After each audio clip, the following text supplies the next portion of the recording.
the enemy, the Islamic Republic of Iran. So whether, is it going to affect diplomatic measures? Well, there's not much going on in terms of diplomacy right now.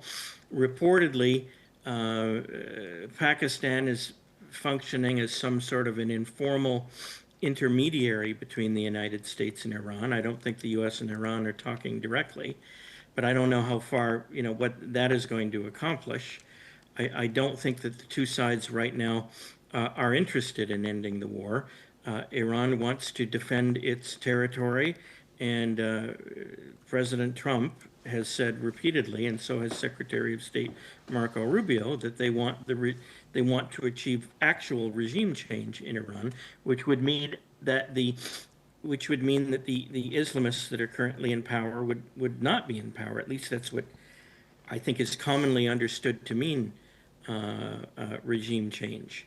So yeah, it's a very confusing state of affairs, and I think it is probably compounded by the fact that President Trump can't help himself, and he keeps talking, and a lot of what he says is unfiltered and is not necessarily well thought out before it escapes his lips.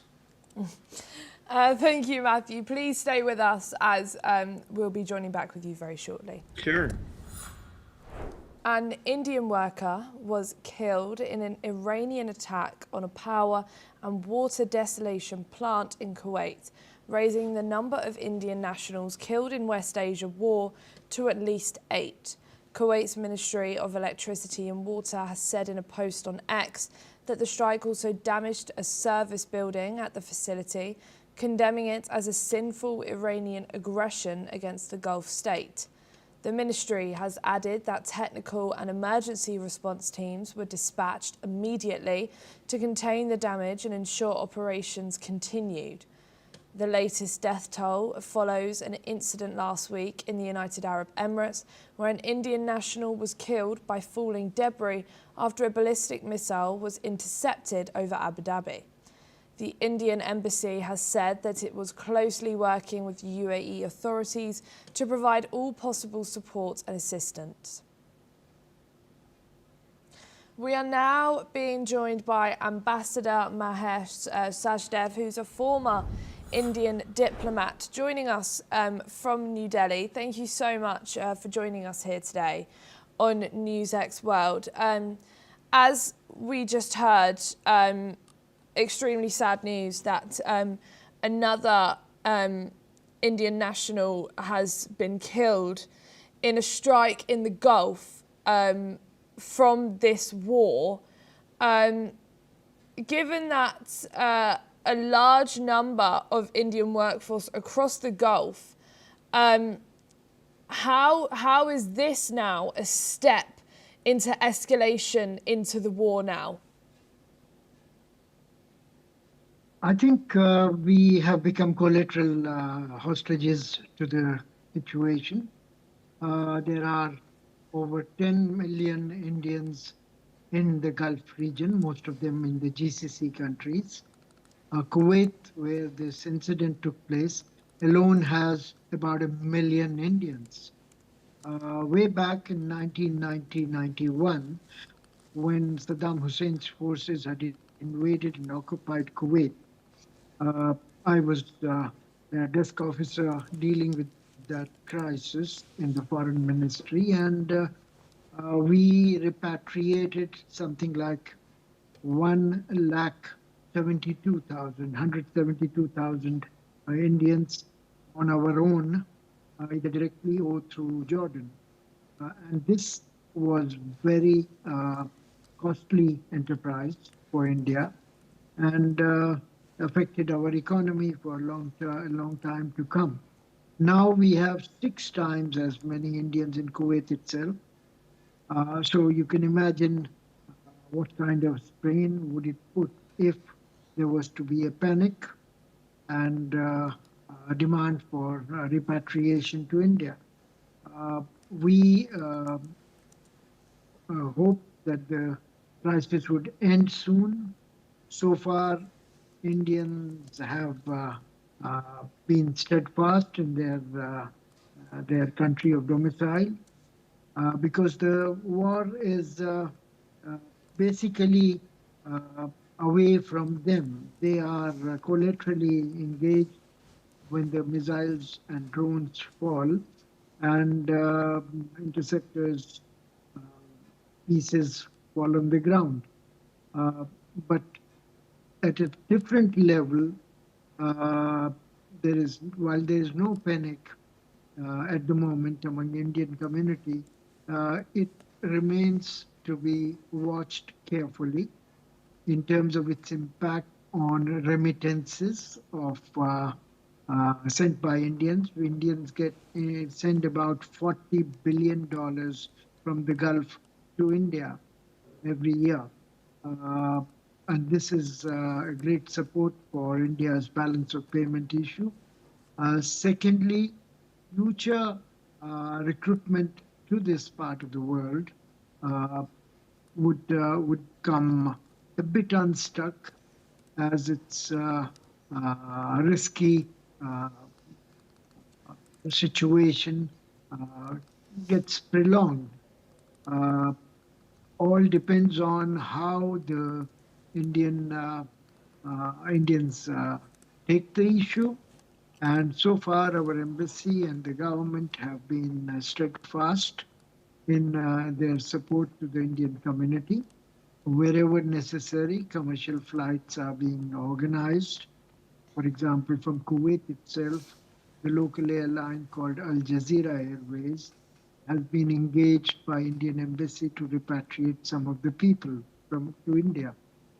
So all told, it's a cautious situation, and we would need to watch it very carefully, lest panic sets in and people clamor for repatriation. Once repatriation is completed and the war stops, then there would be clamor for them to go back, and that would be another big enterprise for Government of India to facilitate. Thank you very much. Thank you, Mahesh. Please stay with us, as I'll be joining back with you shortly. Israeli Prime Minister Benjamin Netanyahu has ordered the military to further expand operations in southern Lebanon, citing continued rocket fire by Hezbollah. Netanyahu said that the move aims to strengthen Israel's security along its northern frontier and to thwart in threat of invasion, pushing anti-tank missile fire away from the border. His statement followed previous plans to enlarge a security buffer zone up to the Litani River. The escalation comes after Iran-backed Hezbollah began firing rockets into Israel following US and Israeli airstrikes on Iran. Netanyahu said Israel has eliminated thousands of Hezbollah fighters and the threat posed by 150,000 missiles and rockets intended for Israeli cities, but said Hezbollah still retains some capability to launch attacks. He added that Israel's multi-front campaign against Iran and allied groups, including Hezbollah and Hamas in Gaza, is weakening Iran's regional influence. Listen in to what Netanyahu has said. איראן היא לא אותה איראן, חיזבאללה הוא לא אותו חיזבאללה, וחמאס הוא לא אותו חמאס. אלה כבר לא צבאות טרור שמאיימים על הקיום שלנו, אלה אויבים מוכים שנלחמים על הקיום שלהם. ובלבנון הנחיתי עכשיו להרחיב עוד יותר את רצועת הביטחון הקיימת, כדי לסכל סופית את איום הפלישה, וכדי להרחיק מגבולנו את ירי טילי הנ"ט. אבל עדיין יש לחיזבאללה יכולת שיורית לשגר רקטות אלינו. אנחנו נחושים, אנחנו נלחמים, ובעזרת השם, אנחנו מנצחים. Meanwhile, Lebanon's health ministry has reported that Israeli strikes have killed 1,238 people since the start of the latest war with Hezbollah on March the 2nd. The ministry said in a statement, the casualties include 124 children, while more than 3,500 others have been wounded. Over the weekend alone, 49 people were killed, including 10 rescue workers and 3 journalists. The Israelis said The ministry said Israeli strikes and ground operations have affected civilians, women and medical personnel. We are now being rejoined again by Matthew. Thank you so much, Matthew, for joining us back here from this. Sure. Obviously, as we just heard, Lebanon claims over 1,200 people have been killed since March the 2nd. Does this level of civilian cost undermine Israel's stated goal of neutralizing and targeting Hezbollah? Or is it being justified as collateral damage in a wider war?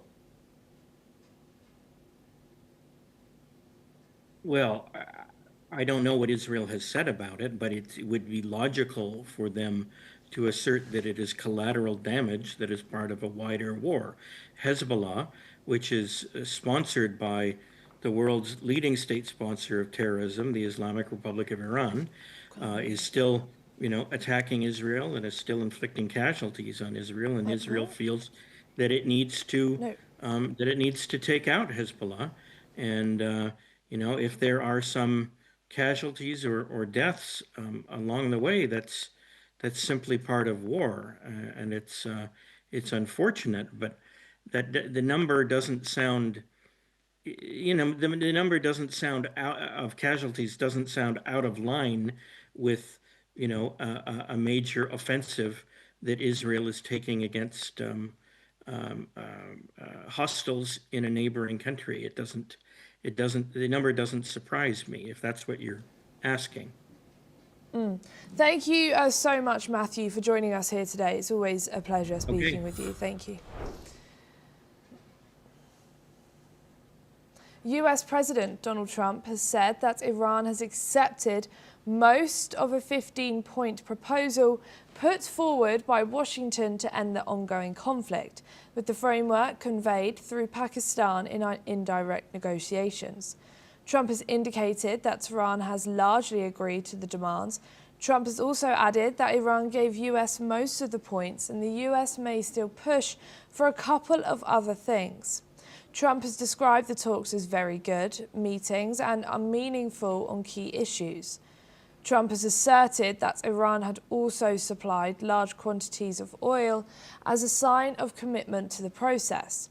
He also said that Iran gave US 10 massive boatloads of oil, and Iran had since offered 20 more shipments, which are set to begin moving just to prove that Iran is serious. We're now being rejoined again by Ambassador Mahesh. Thank you for joining us back here for this. As we just heard, that Donald Trump claims progress in these indirect talks with Iran. Are we seeing a step towards real diplomacy finally, or parallel narratives aimed at domestic and global audiences? I think it's a mix of both. Trump, famous for coining a phrase called truthful hyperbole, way back in his book published 40 years ago called The Art of the Deal. And he seemed to be engaging in a bit of truthful hyperbole in this issue. First of all, the 15 points that were conveyed as a part of the ceasefire proposal to Iran have never been made public officially. So we do not know which one of them are acceptable to Iran, which one of them are rejected by it. Iran, on its part, has mentioned that they are not going to accept this 15-point proposal from the United States because it's only one-sided with regard to US and Israeli demands, and does not offer any incentives for Iran to do anything.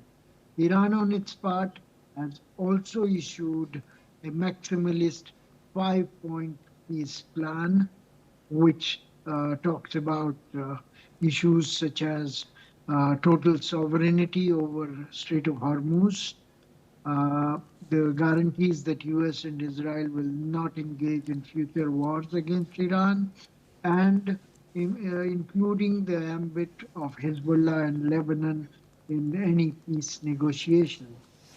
All that is unlikely to be acceptable to United States and Israel. So we are in a stalemate situation, and Pakistanis are playing the intermediaries, but mostly have been passing messages from one side to another. United States has prevaricated. It has deployed the Marines and paratroopers in the region, and the deadline of 6th of April, as I understand, is going to end for negotiations. So after that, anything is possible. I should mention here that according to my understanding, US Constitution, while it allows president to wage a war against a foreign enemy, uh, if the war extends beyond 60 days, the president requires congressional approval, without which the operations have to come to an end. Now, the 60-day period ends on 28th of this next month, April, and we are in the rundown for the last 4 weeks, the second half of this period. So I think there are constitutional strictures, particularly as Trump administration is unsure of the Congress being able to approve the war declaration against Iran. There are midterm elections likely in November, and many of the congressmen who are standing for re-election worry about a wider and longer war upsetting their voters and their support base, as well as causing inflation that is quite unpopular in the United States. I should add that during his State of Union message in Congress, Mr. Trump claimed that the gasoline price in the United States was as low as $2 a gallon. And now the price has risen to $4 a gallon. And in California, the price of diesel has risen to $7 a gallon. So all that is going to be bad news for MAGA base, because United States economy runs on oil in a way no other economy does. There is hardly any renewable energy push, and everything requires petrol and diesel. So all that higher price is going to be factored into the higher inflation rates, and Federal Reserve is unlikely to lower its rates as long as inflation, which is currently running at 4%, continues at this high level. This is not what Mr. Trump wants. He's been hammering Federal Reserve to lower the rates to stimulate the economy. And Federal Reserve so far has not agreed to it. So there are many issues connected with this decision of truthful hyperbolic nature, that Iran has accepted majority of demands. Mr. Trump, even in previous times during this war, has jawboned the markets and the oil prices by claiming progress in negotiations and war. This must be one of those exercises. Thank you so much, Ambassador Mahesh, for joining us here today on NewsX World. Taiwan's largest opposition party leader will visit China in April. Kuomintang Party's chairwoman, Cheng Li-wan, has reportedly accepted an invitation from Chinese President Xi Jinping. With this trip, Cheng signals a move towards closer ties with Beijing than her predecessor. China refuses to engage with Taiwan's current government under President Lai Chang-te. But senior KMT officials are regularly welcomed by Chinese authorities. Cheng hopes that the visit will promote peace and strengthen cross-strait cooperation. Cheng will visit Beijing, Shanghai and Jiangsu province from April the 7th to the 12th. The announcement comes as Taiwan seeks parliament approval for $40 billion in defense spending. US President Donald Trump has backed Taiwan's defense initiatives and plans to visit Beijing and meet Chinese leaders in mid-May. That is all we have time for this hour. Keep watching NewsX World for more news updates from around the world.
Hello and welcome. I'm Ellie Richardson and you are watching the World Report on NewsX World. Let's take a look at some of the top headlines of this hour.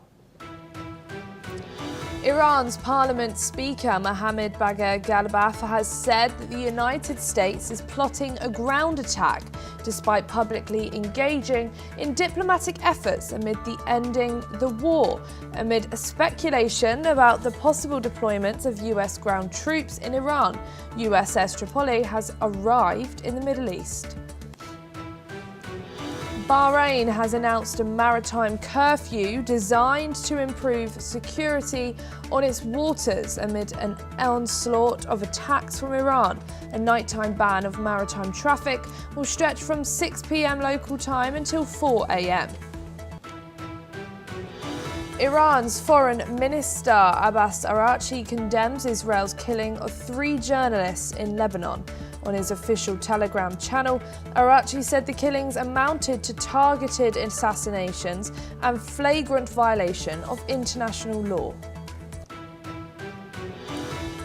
Joint US and Israeli strikes hit a quay at Iran's Bandar Khmir port near the strategic Strait of Hormuz, killing 5 and injuring 4, according to the IRNA news agency. A Nepal court has extended by 5 days the detention of former Prime Minister KP Sharma Oli and his Home Minister after their arrest over alleged involvement in a deadly crackdown on the 2025 protests that ousted him. Russia's Ust-Luga port, one of its largest petroleum export outlets, was damaged in a Ukrainian drone attack that sparked a fire. A total of 36 drones were shot down over the region, Drozendos said. Italian Prime Minister Giorgia Meloni said Israeli police actions preventing Jerusalem's Latin Patriarch from celebrating Palm Sunday Mass was an offence to the faithful in a statement. The Patriarch of Jerusalem earlier said that they were prevented by Israeli police from entering the Church of the Holy Sepulchre. Police have arrested 2 more people over an apparent bid to explode a homemade device outside the Paris branch of the Bank of America. And we start this hour with some breaking news. Iranian media reported 4 explosions in Shiraz, a city in southern Iran's Fars province. The cause of the blast has not been confirmed. Meanwhile, the Israeli army has said it carried out overnight strikes in Beirut and other parts of Lebanon, including the Bekaa Valley. The military claimed it destroyed a rocket launcher and several weapons depot allegedly ready to be used against Israeli territory, though these claims could not be independently verified. The United Arab Emirates said its air defense systems are actively responding to a missile threat and urged residents to stay in safe locations. The UAE also reported intercepting 16 ballistic missiles and 42 drones launched from Iran. Since the start of the war, Iran has reportedly fired more than 400 ballistic missiles, 15 cruise missiles, and nearly 2,000 drones at the Emirates. And now for your top stories this hour. Speaker Mohammad Bagher Ghalibaf has addressed the Iranian nation on the 30th day of national defense, praising the unity of 90 million citizens amid the ongoing war. The conflict, now in its most sensitive stage, follows the February the 28th launch of Operation Epic Fury by the US and Israel. Despite initial strikes targeting top Iranian leaders, including the then supreme leader, Tehran has not been military defeated. Ghalibaf described the US as publicly calling for negotiation while secretly preparing a ground attack. He said Iranian forces are ready to respond and punish American soldiers and their regional allies if they enter the country. He called for national unity, describing Iran as being in a major global war at its most critical stage, and stressed the country's determination to defend its rights and hold the US accountable. Meanwhile, Iran has targeted American bases in the Middle East, Israel and Gulf allies, while its de facto blockade of the Strait of Hormuz has intensified a global energy crisis. Washington has sent mixed signals, alternating between claims of victory and offers for negotiation, leaving the war's outcome uncertain. We are now being joined by Mohammad Qurtubi, who's a Middle East affairs expert, joining us from Tehran. Thank you so much for joining us here today on NewsX World. As we just heard, Ghalibaf praised the unity of 90 million Iranians amid the ongoing conflict. How genuine is this national coercion, and can it withstand prolonged war and economic pressures, especially with energy routes blocked? So, thanks for having me first. About the unity among Iranians, one thing is really clear. Iranians will only respond to what is imposed on them. This is a war imposed by the United States and Israel, and Iranians did not want this war to happen. And right now, they are rallying around the flag because all of the Iranians inside Iran know one thing: no foreign entity can dictate its will on Iranians. Iranians have a great civilization, thousands of years, and they know that foreign troops and foreign invaders will bring no good to the country. And that's why people are gathering and rallying around the flag.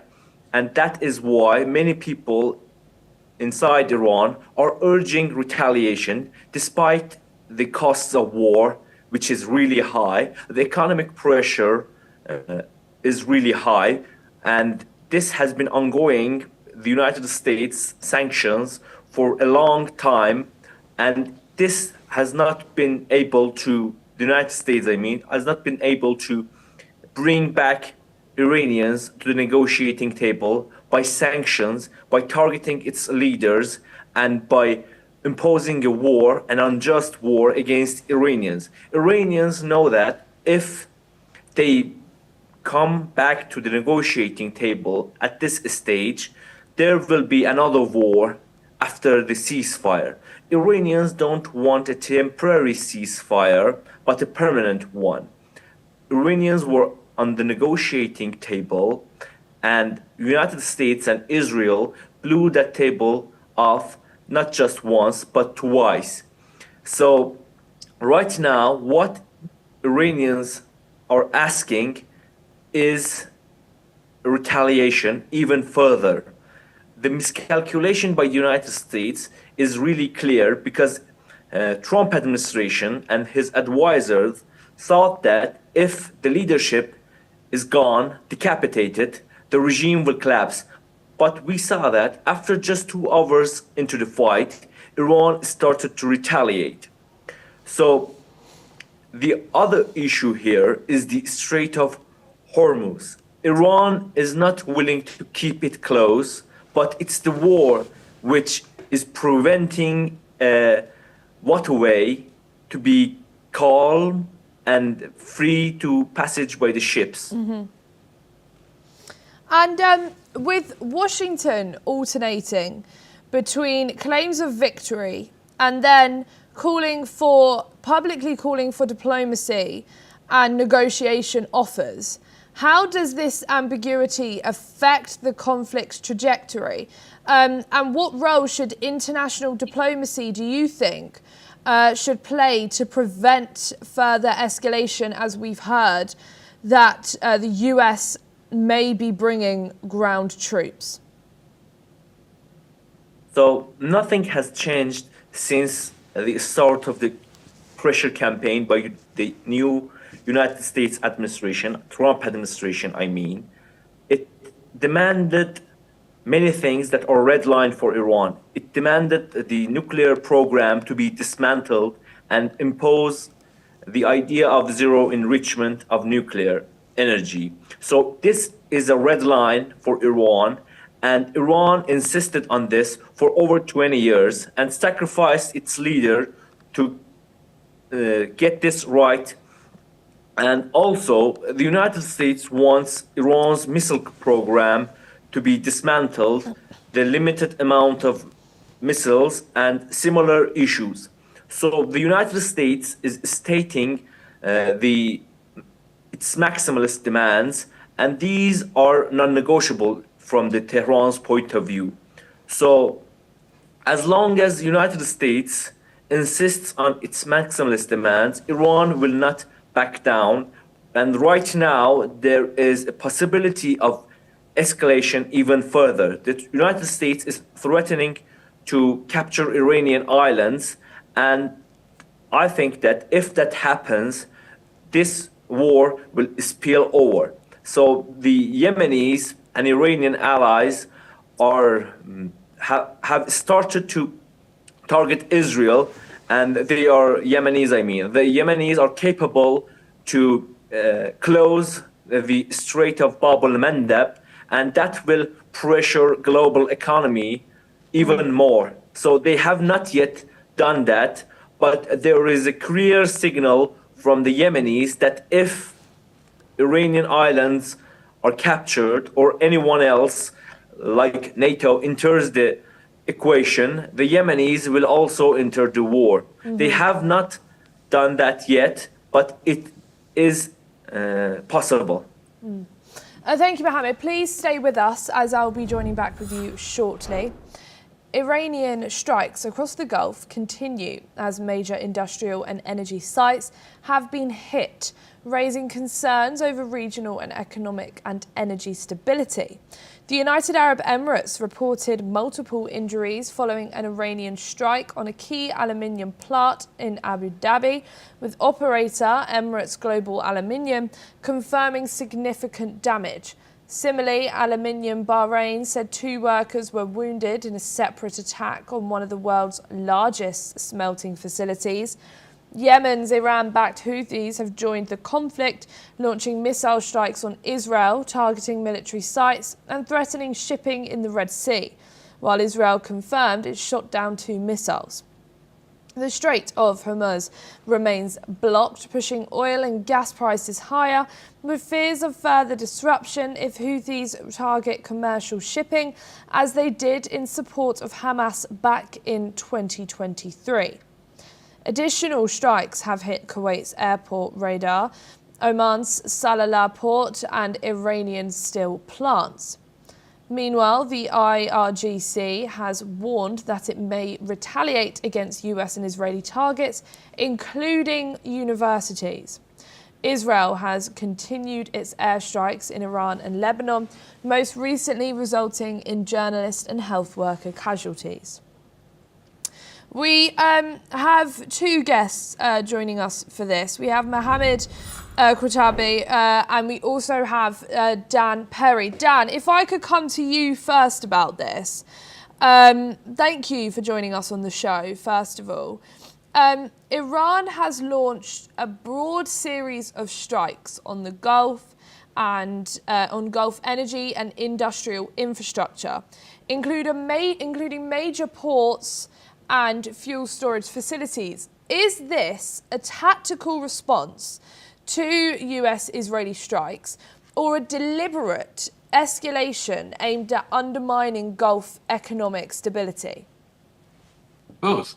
They clearly are responding to the Israeli and American strikes, and they clearly want to undermine Gulf stability, and by moving into direct Gulf infrastructure, energy and otherwise, they're hoping to finally achieve their aim, which from the beginning was clearly to get the Gulf nations to pressure the U.S. to end the war without making any demands of Iran. That seems to have somewhat backfired, because instead of Gulf pressure on the U.S. to end the war, what we've seen is an op-ed in the Wall Street Journal by the UAE's ambassador to the U.S. demanding an escalation that America should insist on a regime change, essentially, in Iran, more or less.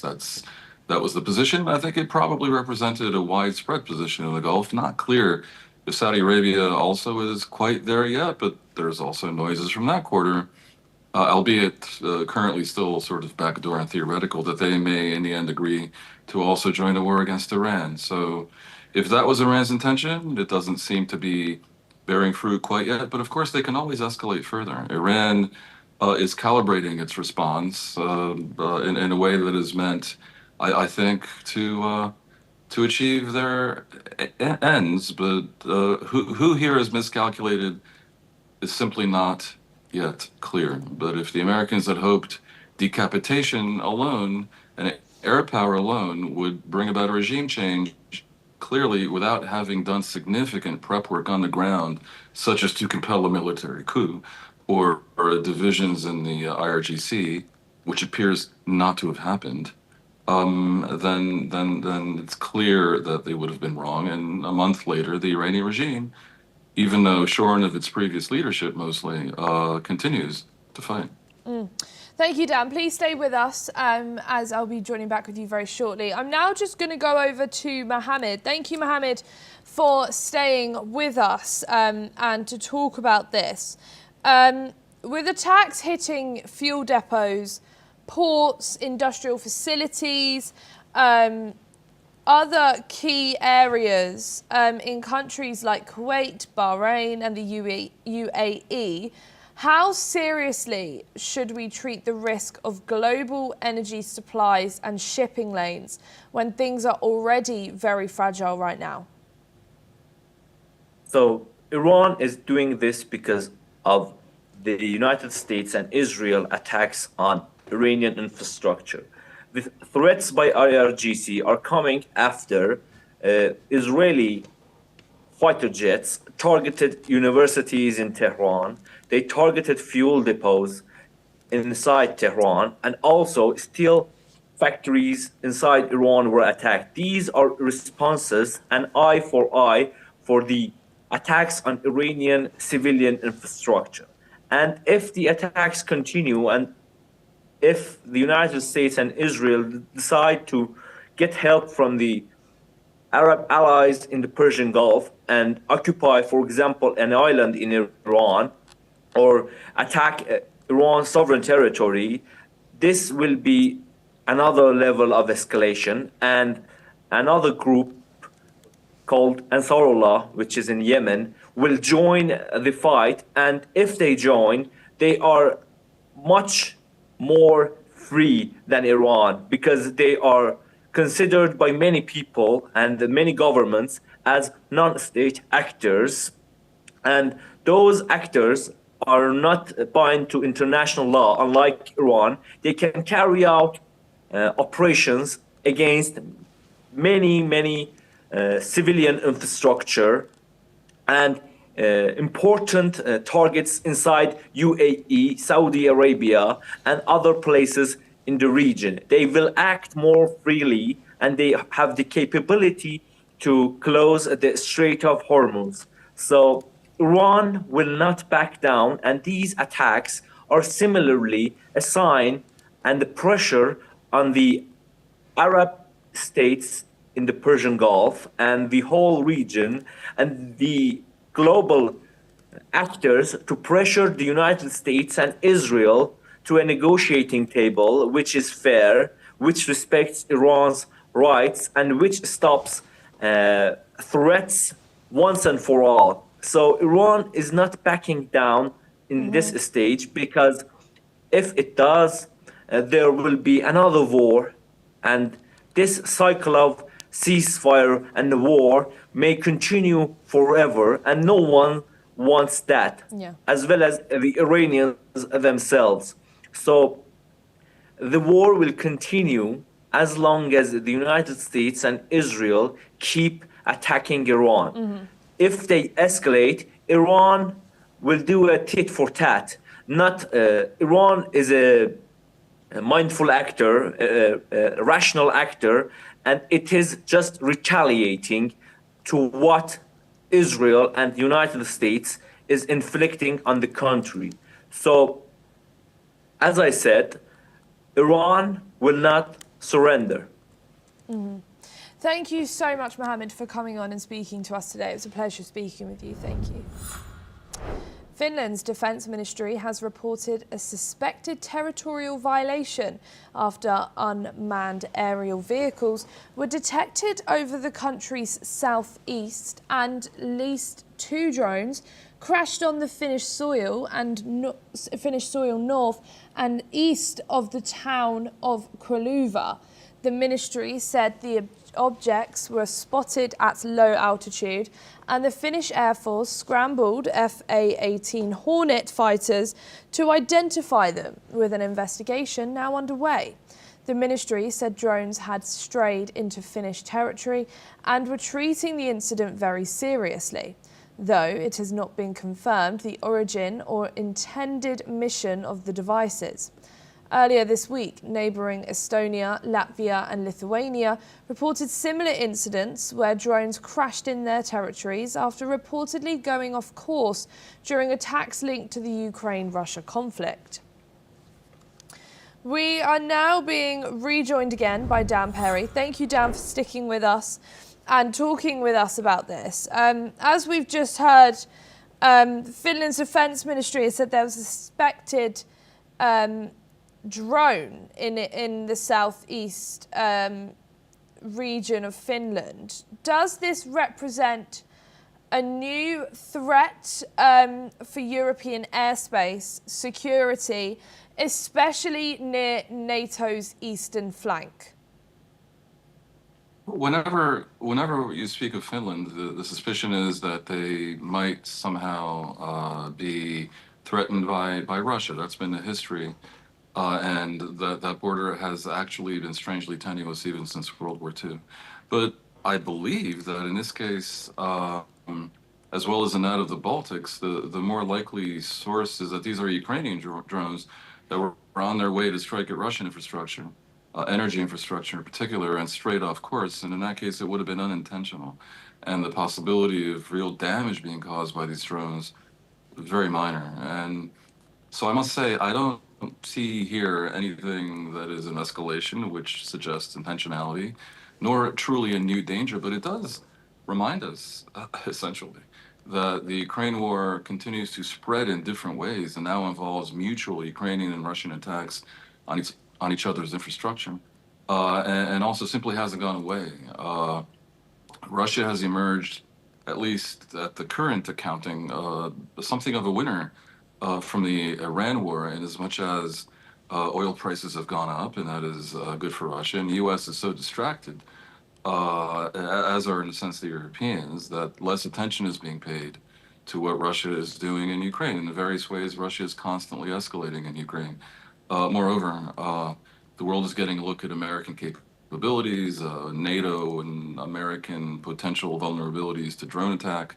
In particular, there's a lot of Russian and Chinese spying on the theater of operations in and around the Persian Gulf, and so I think from that sense, it just should remind us all that there's another major war that has gone nowhere, and that is in danger of degeneration, because we do see reports of how the Ukrainians are running out of money. Thank you so much, Dan, for coming on and speaking to us today. It's a pleasure as always speaking with you. Thank you.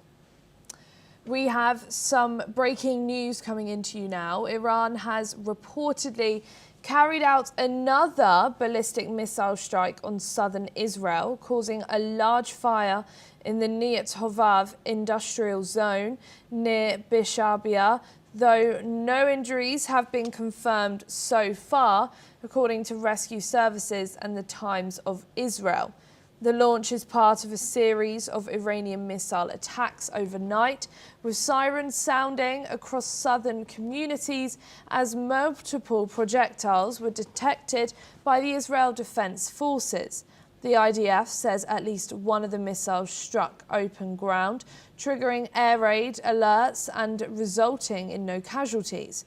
This latest salvo comes amid continuing hostilities between Iran and Israel, with fresh waves of strikes reported and air defences remaining on high alert across the region. Now for some sports news. F1 world champion Max Verstappen has expressed doubts after the future of his Formula One career.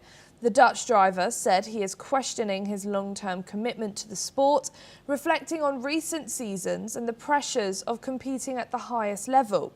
Verstappen's comments come as teams and fans speculate about possible contract decisions and his next moves on the grid.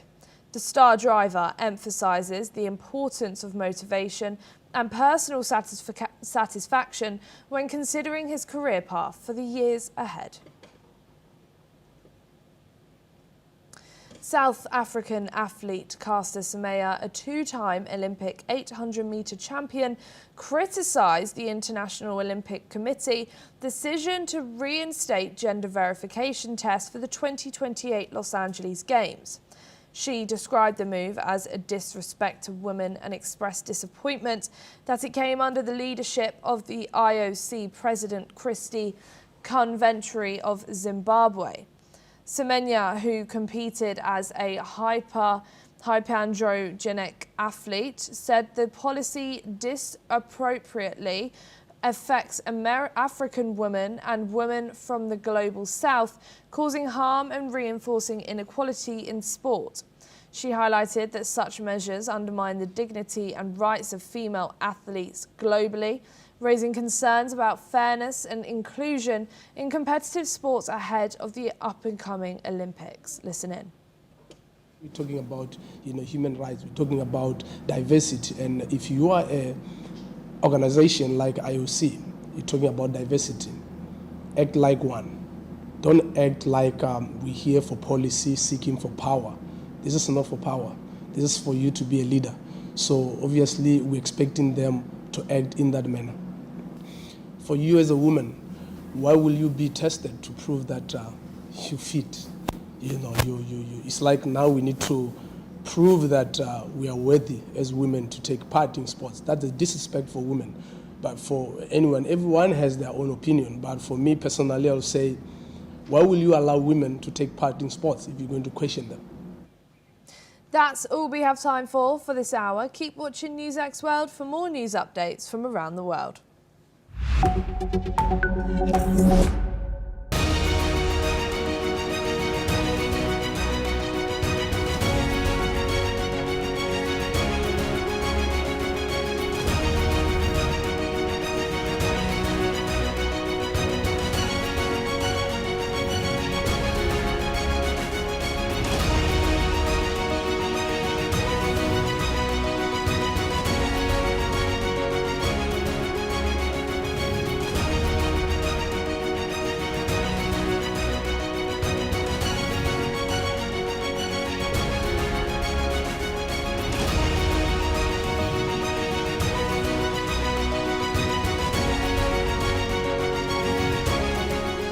In the midst of this, life persists.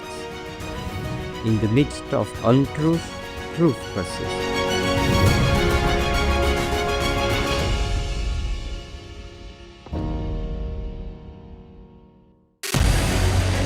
What we can do as the Interparliamentary Union to strengthen democracy, to promote human rights, to ensure that humanitarian law is respected.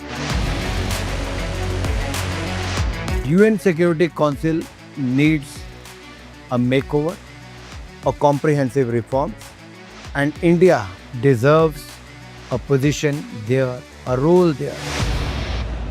Prime Minister Modi during Operation Sindoor made it amply clear that war has never been India's choice. We are with the side of peace. We are neither neutral nor indifferent. We are with peace. We would have dealt with the US a whole lot on trade and those kinds of things, and that's not as certain these days. So we have to go back and look at our European partners, our Asian partners. An opportunity to exchange, to have a dialogue, to have a debate on a different perspective on finding the solution of the conflict.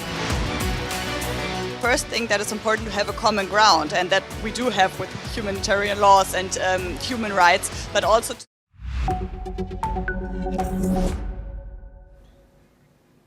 Hello and welcome. I'm Ellie Richardson and you are watching the World Report on NewsX World. Let's take a look at some of the top headlines of this hour. An Iranian strike on a power station in Kuwait killed one Indian worker and damaged a building at the site, the Gulf States Electricity Ministry has said. US President Donald Trump has said that the US-Israel war had achieved regime change in Iran, even as he assured that he would make a deal with the Iranians.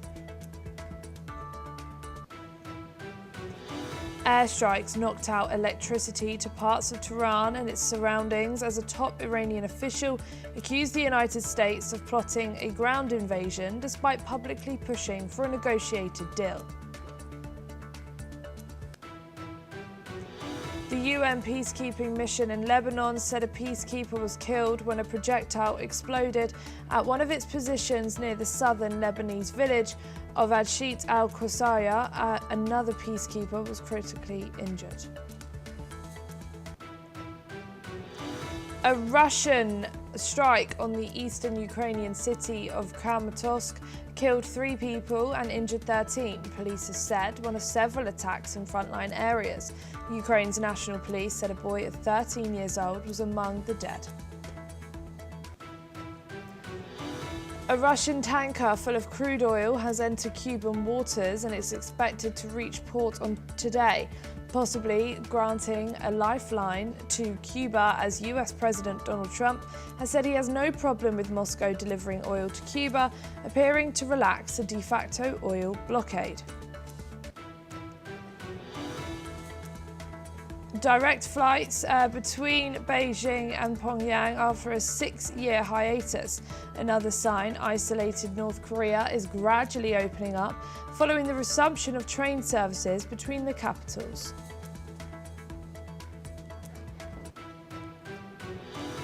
Britain's finance minister will urge her G7 counterparts not to pursue unilateral measures, such as new trade barriers, while the Iran war continues, saying such steps could further threaten energy security. And for your top stories this hour, US President Donald Trump has said in a Truth Social post that many long sought after targets have been taken out and destroyed by the United States military in Iran over the past day. He has described it as a big day in Iran and praised American forces as the finest and most lethal in the world, framing the strikes as significant progress in a broader military campaign. This remark comes as the United States and Israel continue their offensive against Iranian military infrastructure, which began in late February in what Washington calls efforts to degrade Iran's missile and weapons capabilities. Meanwhile, Iran has continued to mount retaliatory missile and drone attacks across the region, underscoring that the conflict remains intense and far from settled. We are now being joined by Daniel Boardman, who's a Canadian journalist, joining us from Toronto. Thank you so much, Daniel, for joining us here today on NewsX World. As we just heard, Trump says many long sought after targets in Iran have been destroyed, but intelligence assessments suggest only partial damage to Iran's capabilities. Is this a case of strategic success being overstated? Well, we haven't really heard exactly what they've hit. No, listen, the Americans are having incredible tactical success, and they've eliminated most of the Iranian leadership and navy and industrial base and various military installations. So what did America hit today? Something, according to Trump, that's very, very important. What could that be? Who knows? Is it nothing? Probably not. Is it something? Yeah. Is it the greatest game-changing, thing that's ever happened in the history of modern warfare? Probably not, or else he would have explained what it was exactly. So I think Trump's just posturing a lot verbally, if you want to say, is that what he's doing to, I guess, control the narrative, be unpredictable in the art of war, so to speak. But I don't see this as.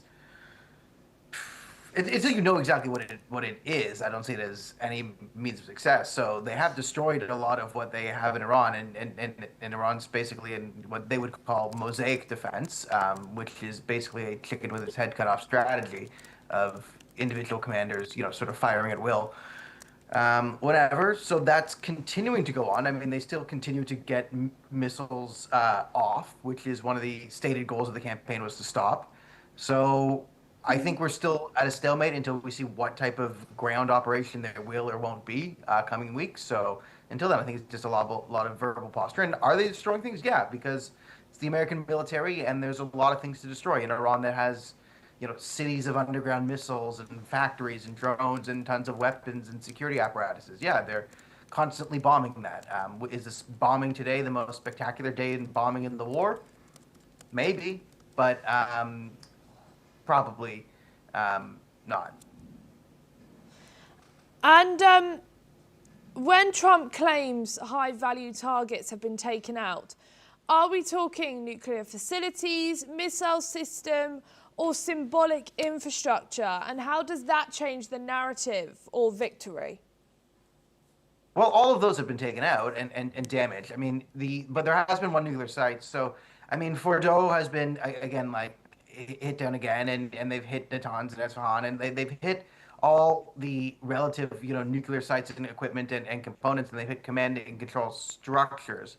The big nuclear facility is at Pickaxe Mountain, and we still haven't heard of any actual action on that. So, and then there's also, you can bomb everything from the air, but you don't, when you bomb something, it's not like it's a guaranteed, what happens under Fordo. You know everything's sort of shaken, and if you directly hit some of the uranium, maybe it's destroyed, but we don't know how much of the uranium was destroyed in these attacks on Fordo and Natanz and all this over the years. So we have this amount of enriched uranium, which the IRGC could spin up to nuclear grade within a very short period of time if they had the ability and time, and given, that they still have Pickaxe Mountain available, you have that. So that's what we're talking. I think this is where like the boots on the ground it has to go, and I think Trump's been ultimately hinting at this is there will have to be some boots on the ground to inspect sort of these nuclear sites or seize the enriched uranium material, or and get some sort of way to either stall or damage the facility in Pickaxe Mountain so they can't develop it. But yeah, but also the other things of missile production sites, those have all been hit. The military and industrial complex of Iran has been severely crippled. So, and I think they're still playing the launcher, finding the launcher games. We don't know how spread out these launchers are, so there's still that game of whack-a-mole still has to be played. So there's still a few, I think, another month or so to the conflict if everyone's being realistic. If the true war aim of ending the ballistic missile shield that the Iranians had built up is what we're doing, then it stands to reason that they have to take care of that. And it's reasonable that they got it down, the first 2/3 went relatively quickly and easily. You could take them out and incapacitate. Now it's a matter of sort of this progressive whack-a-mole from this more sporadic fire strategy. And that will take time on the ballistic missile stuff. And over this, you've seen, I think the conflict really shifts around the Strait of Hormuz. And can the U.S. open up the Strait of Hormuz? And it's clear now that the Europeans aren't going to do it. France isn't going to open the strait, and the North Korea is not going to do it. China is not going to do it. If the Americans want the strait open, they have to do it themselves. So I think until that does or doesn't happen, you've got a war that's going to sort of continue because no one has any leverage. No one has any incentive to end this war. No side in this war has any incentive to end the war. So under those circumstances, it's likely the war will continue. Thank you, Daniel. Please stay with us as I'll be joining back with you shortly. US President Donald Trump has said that talks with Iran are showing progress. President Trump reports that indirect negotiations are taking place through Pakistani intermediaries and moving forward. Trump further adds that Iran has doubled the number of Pakistan-flagged oil tankers previously allowed through the Strait of Hormuz to 20. Moreover, Trump has noted that Iran's parliamentary speaker, Mohammad Bagher Ghalibaf, authorized the additional shipments. Trump also claims Ghalibaf is seen by the US as a potential next supreme leader. The US president has signaled that the US could seize Iran's oil and the Karg Island export hub if necessary. Karg Island handles most of Iran's oil exports, and its capture could severely disrupt Iran's economy. Experts warn any ground operation where would put US troops at risk and could prolong the conflict. According to the US president, the US has already struck more than 13,000 targets in Iran and has around 3,000 remaining. Trump has also set an April the 6th deadline for Tehran to agree to terms or face further strikes on its energy infrastructure. We're now going back to Daniel. Thank you, Daniel, for joining us back here. As Donald Trump says that they have agreed to now send through 20 ships through the Strait of Hormuz, are we seeing a final solution, or are we seeing progress through the Strait of Hormuz now? As we know, the Suez Canal is also in danger because people are rerouting, and now also the Red Sea. Are we finally seeing some progress within this? I think you're seeing maybe this is an effective negotiating strategy by Trump potentially, right? The fact that tankers are getting through is good. For the world economy and general everything, the more that gets through the Strait of Hormuz, the faster, the better it is for ultimately everyone, right? And who it's more bad for is another order of effects of this war, but you want the strait to be open. Generally, that's everyone's interest. So the this could be great negotiating in the sense that, Ghalibaf is former IRGC, so he's IRGC. And we do have, in Trump's words, we kind of do have a regime change. The Vayat Fayadi, the bedrock of the Islamic Republic, the revolution, the Islamic Revolution, it's the IRGC, the Islamic Revolutionary Guard Corps, right? The clerical rule, the wise leader, the supreme leader. So the role of the supreme leader, right? If it goes from, it's kind of Khamenei to Khamenei, and then to his son, right, which is a big, hereditary rule doesn't really jive with them.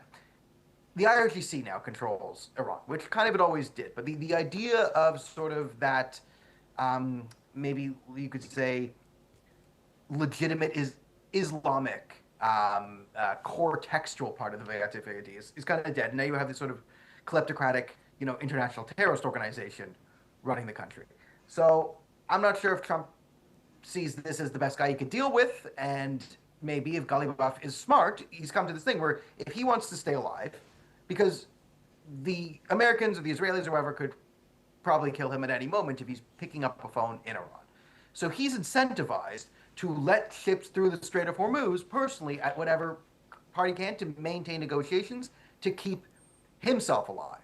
So to have someone in control of Iran, in some control, who's willing to negotiate, where basically the negotiation should be and might be behind the scenes.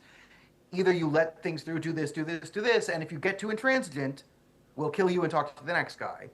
And then we'll go until someone who will let this through. So having the threat of maybe there's someone else, maybe there isn't, right? He's not committing to him. This is Trump sort of giving him a shot on the apprentice, like, okay, are you gonna deal? So it comes down to what can Ghalibaf do. Now, again, he is IRGC, and these are, again, is not Iranian philosophically. These are revolutionary guards. So they are ideologically committed to the goals of the regime, right? The sort of fundamentalist, you could say radical Shia Islamic fatalism that they subscribe to. But can they do it? Is there enough, like you say, moderates of these people who care more about self-preservation and can do so under some sort of vassalship to the U.S.? And that fundamentally doesn't jive with sort of Shia jihadist mentality, which is sort of, we will go one versus 1,000. The one versus 1,000 method is kind of calming these people. So when you still are trying to work with the IRGC, Ghalibaf might be able to get a few tanks through, but he can't go too normalized, and he has to keep fighting the forever war against the states, and he is going to have to be somewhat intransigent, because if he's not anyone intransigent, he might get killed by his own people, because there is still, this whole, like, are there hardliners, are there reformists, there was never any reformists. It was always all hardliners. It was always a puppet state, sort of controlled by IRGC interests with a sort of fake democracy put on top. For example, why are we not negotiating with the president, right? If we're talking regime change, and the concept of the Islamic Republic, this fake democracy is put over. We have an elected president of Iran and Pezeshkian, but no one in Iran or in America or in Israel or even here in this newsroom at this moment is even pretending this man is even remotely in charge of the country or ever was. So this veneer of the Islamic Republic is sort of shifted, and what will come out of this is the question here. And is this an entity that's going to be backroom hostile to America? Can it be controlled? Does it have to be destroyed? And I think this will go a lot to the future, and we will see. But again, I think we still have another month of this to go, because you can't leave. Ghalibaf is IRGC. He will, if given a nuclear weapon, this guy will instigate a pathway towards thermonuclear war. That is for certain. So you cannot let him get there. And is there enough of these people who value enough either self-preservation, or will they have to be sort of collapsed and then taken over by the Iranian people to push forward? And I think that if Trump will take the off-ramp, if Ghalibaf wants to play ball, he's sort of been given it. If he takes the off-ramp, I think you can see the end to the war, but I don't think he will take an off-ramp fully. I don't think he will take a full off-ramp, because I don't think, or at least for a while, until some circumstances change. Thank you, Daniel, for joining us here on the broadcast. It's a pleasure as always speaking with you. Thank you. The Israeli army says that it is striking Iranian military infrastructure across Tehran in a fresh set of attacks. In a social media post on X, the IDF shared details about their past day's operations. The IDF said it launched 150 fighter jets, which used more than 120 munitions. Their primary targets included Iran's missile component development sites, military research and weapon production facilities, and satellite launcher programs. Meanwhile, Iran's heavy water plant at Nomdab has suffered severe damage and is no longer operational. The International Atomic Energy Agency has confirmed that the installation contains no declared nuclear material. Fire and smoke were reported at the facility and at a factory producing yellow cake uranium on the 27th of March last week. Iranian authorities say there were no radiation leaks or immediate danger from the attacks. However, the Iranian Energy Ministry noted that electricity was disrupted following recent attacks on electricity facilities. Power cuts have been reported across northern Iran, Tehran and neighbouring Al-Baraz province. Efforts are now reportedly underway to restore power. We're now being joined by Professor Veselin Popovsky, who's a professor and vice dean, joining us from New Delhi. Thank you for joining us here today on NewsX World. With Israel, with the international, as Iran strikes on industrial complex in Israel, and Israel hits petrochemical and military targets inside Iran, are both sides now locked in an uncontrollable retaliation cycle? Well, it seems so. The strikes continue both ways, as you correctly pointed. We hear that Israel had 15,000 targets initially. The planning was to hit 15,000 targets in Iran. So far, they did about 70% of those. So still some work to be done for Israel in order to eliminate the nuclear program, as well as to reduce the capacity of Iran to sponsor Hezbollah, Hamas, the Houthis, and other terrorist organizations. So if we think of those two goals that Israel is pursuing, they're very clear, no doubt about that. And Iran is retaliating. On another hand, we see somehow reduction of the capability to retaliate. Iran can only launch less than 20 missiles a day, and 95% of those are intercepted. So the damage that Iran produces to Israel is very minimal. Once in 2-3 days, there will be some hit. So those 5% that are not intercepted would hit some target in Iran. So it's asymmetric in terms of damage. Israel produced much more damage to Iran than Iran is able to produce on Israel. So that seems to be the story until now, which suggests that at some point, once Israel is satisfied with the amount of destruction of Iranian weaponry, nuclear facilities, oil refineries to reduce capacity generally to sponsor terrorism, Israel is to make a decision at one point. Maybe upon reaching 90% of the targets, Israel might be satisfied and start negotiating a ceasefire.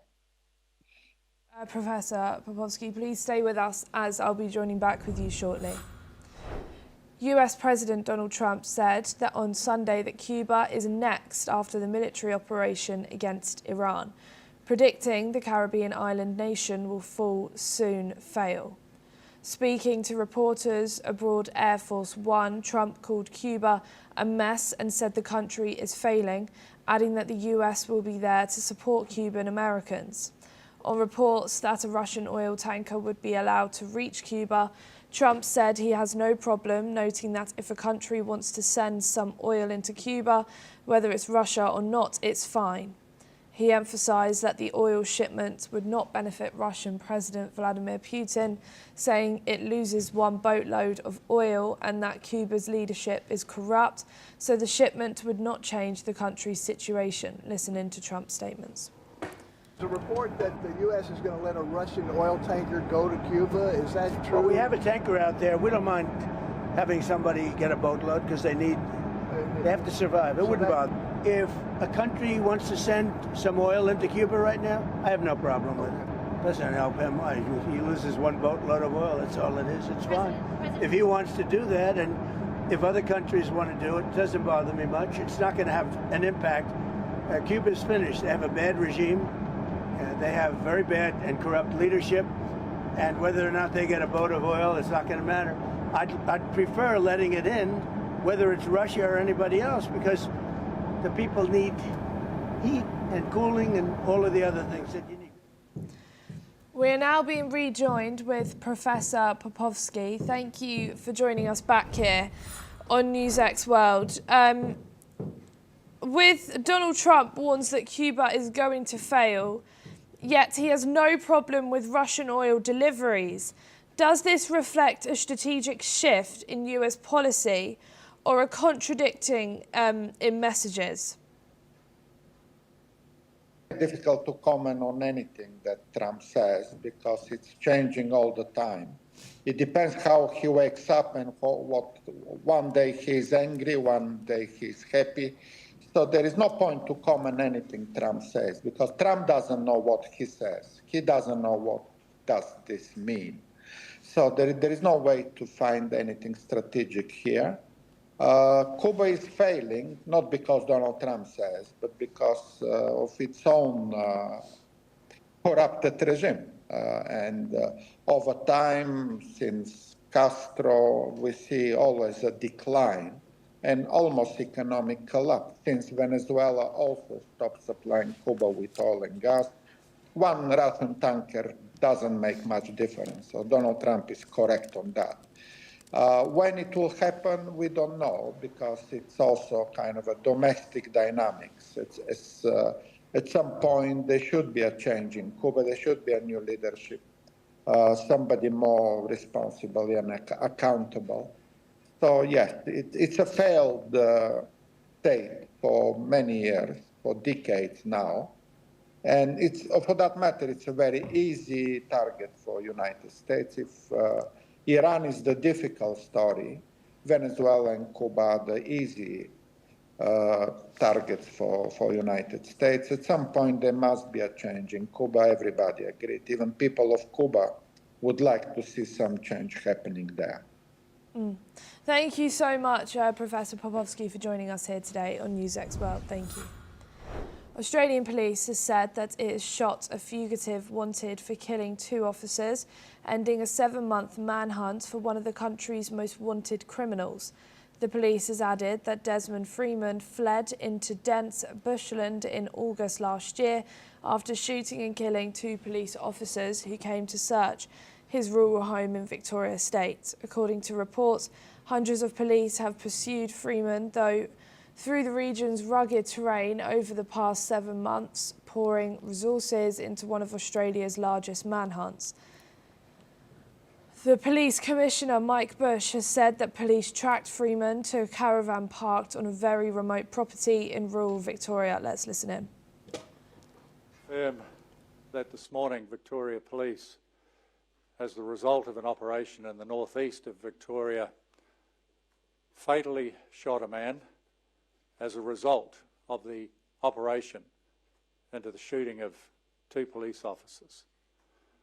Whilst it's being reported that person is Desmond Freeman, we have to run through a very formal identification process, so Victoria Police at this stage will not confirm the identity of that person until that process has been undertaken. That's all we have time for this hour. Keep watching NewsX World for more news updates from around the world.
Hello and welcome. I'm Ellie Richardson and you are watching the World Report on NewsX World. Let's take a look at some of the top headlines of this hour. Iran's Parliament Speaker Mohammad Bagher Ghalibaf says that the United States is plotting a ground attack, despite publicly engaging in diplomatic efforts aimed at ending the war, amid speculation about the possible deployment of US ground troops in Iran. USS Tripoli has arrived in the Middle East. Bahrain has announced a maritime curfew designed to improve security on its waters amid an onslaught of attacks from Iran. A nighttime ban on maritime traffic will stretch from 6 p.m. to 4 a.m. local time. Iran's Foreign Minister Abbas Araghchi condemns Israel's killing of 3 journalists in Lebanon. In his official Telegram channel, Araghchi said the killings amounted to targeted assassination and flagrant violation of international law. Joint US-Israeli strikes hit a quay at Iran's Bandar Qamir port near the strategic Strait of Hormuz, killing 5 and injuring 4, according to IRNA news agency. A Nepal court has extended by 5 days the detention of former Prime Minister KP Sharma Oli and his Home Minister after their arrest over alleged involvement in a deadly crackdown on the 2025 protests that ousted him. Russia's Ust-Luga port, one of its largest petroleum export outlets, was damaged in a Ukrainian drone attack that sparked a fire. A total of 36 drones were shot down over the region, Drozdenko has said. Italian Prime Minister Giorgia Meloni has said Israeli police actions preventing Jerusalem's Latin Patriarch from celebrating Palm Sunday Mass was an offence to the faithful. In a statement, the Patriarch of Jerusalem earlier said that this was prevented by Israeli police from entering the Church of the Holy Sepulchre. Police have arrested 2 more people over an apparent bid to explode a homemade device outside the Paris branch of the Bank of America. And we start this hour with some breaking news. A chemical plant in southern Israel's Newt Hovav industrial zone was struck by an Iranian missile, authorities have said, warning nearby residents to remain indoors due to potential hazardous leaks. The facility is located about 9 kilometers south of Beersheba. Emergency services reported 1 person wounded in the attack. Residents have been advised to keep windows closed and avoid the area while authorities assess the risk posed by the plant's dangerous materials. Israeli media highlighted the urgency of safety measures to prevent exposure to toxic substances.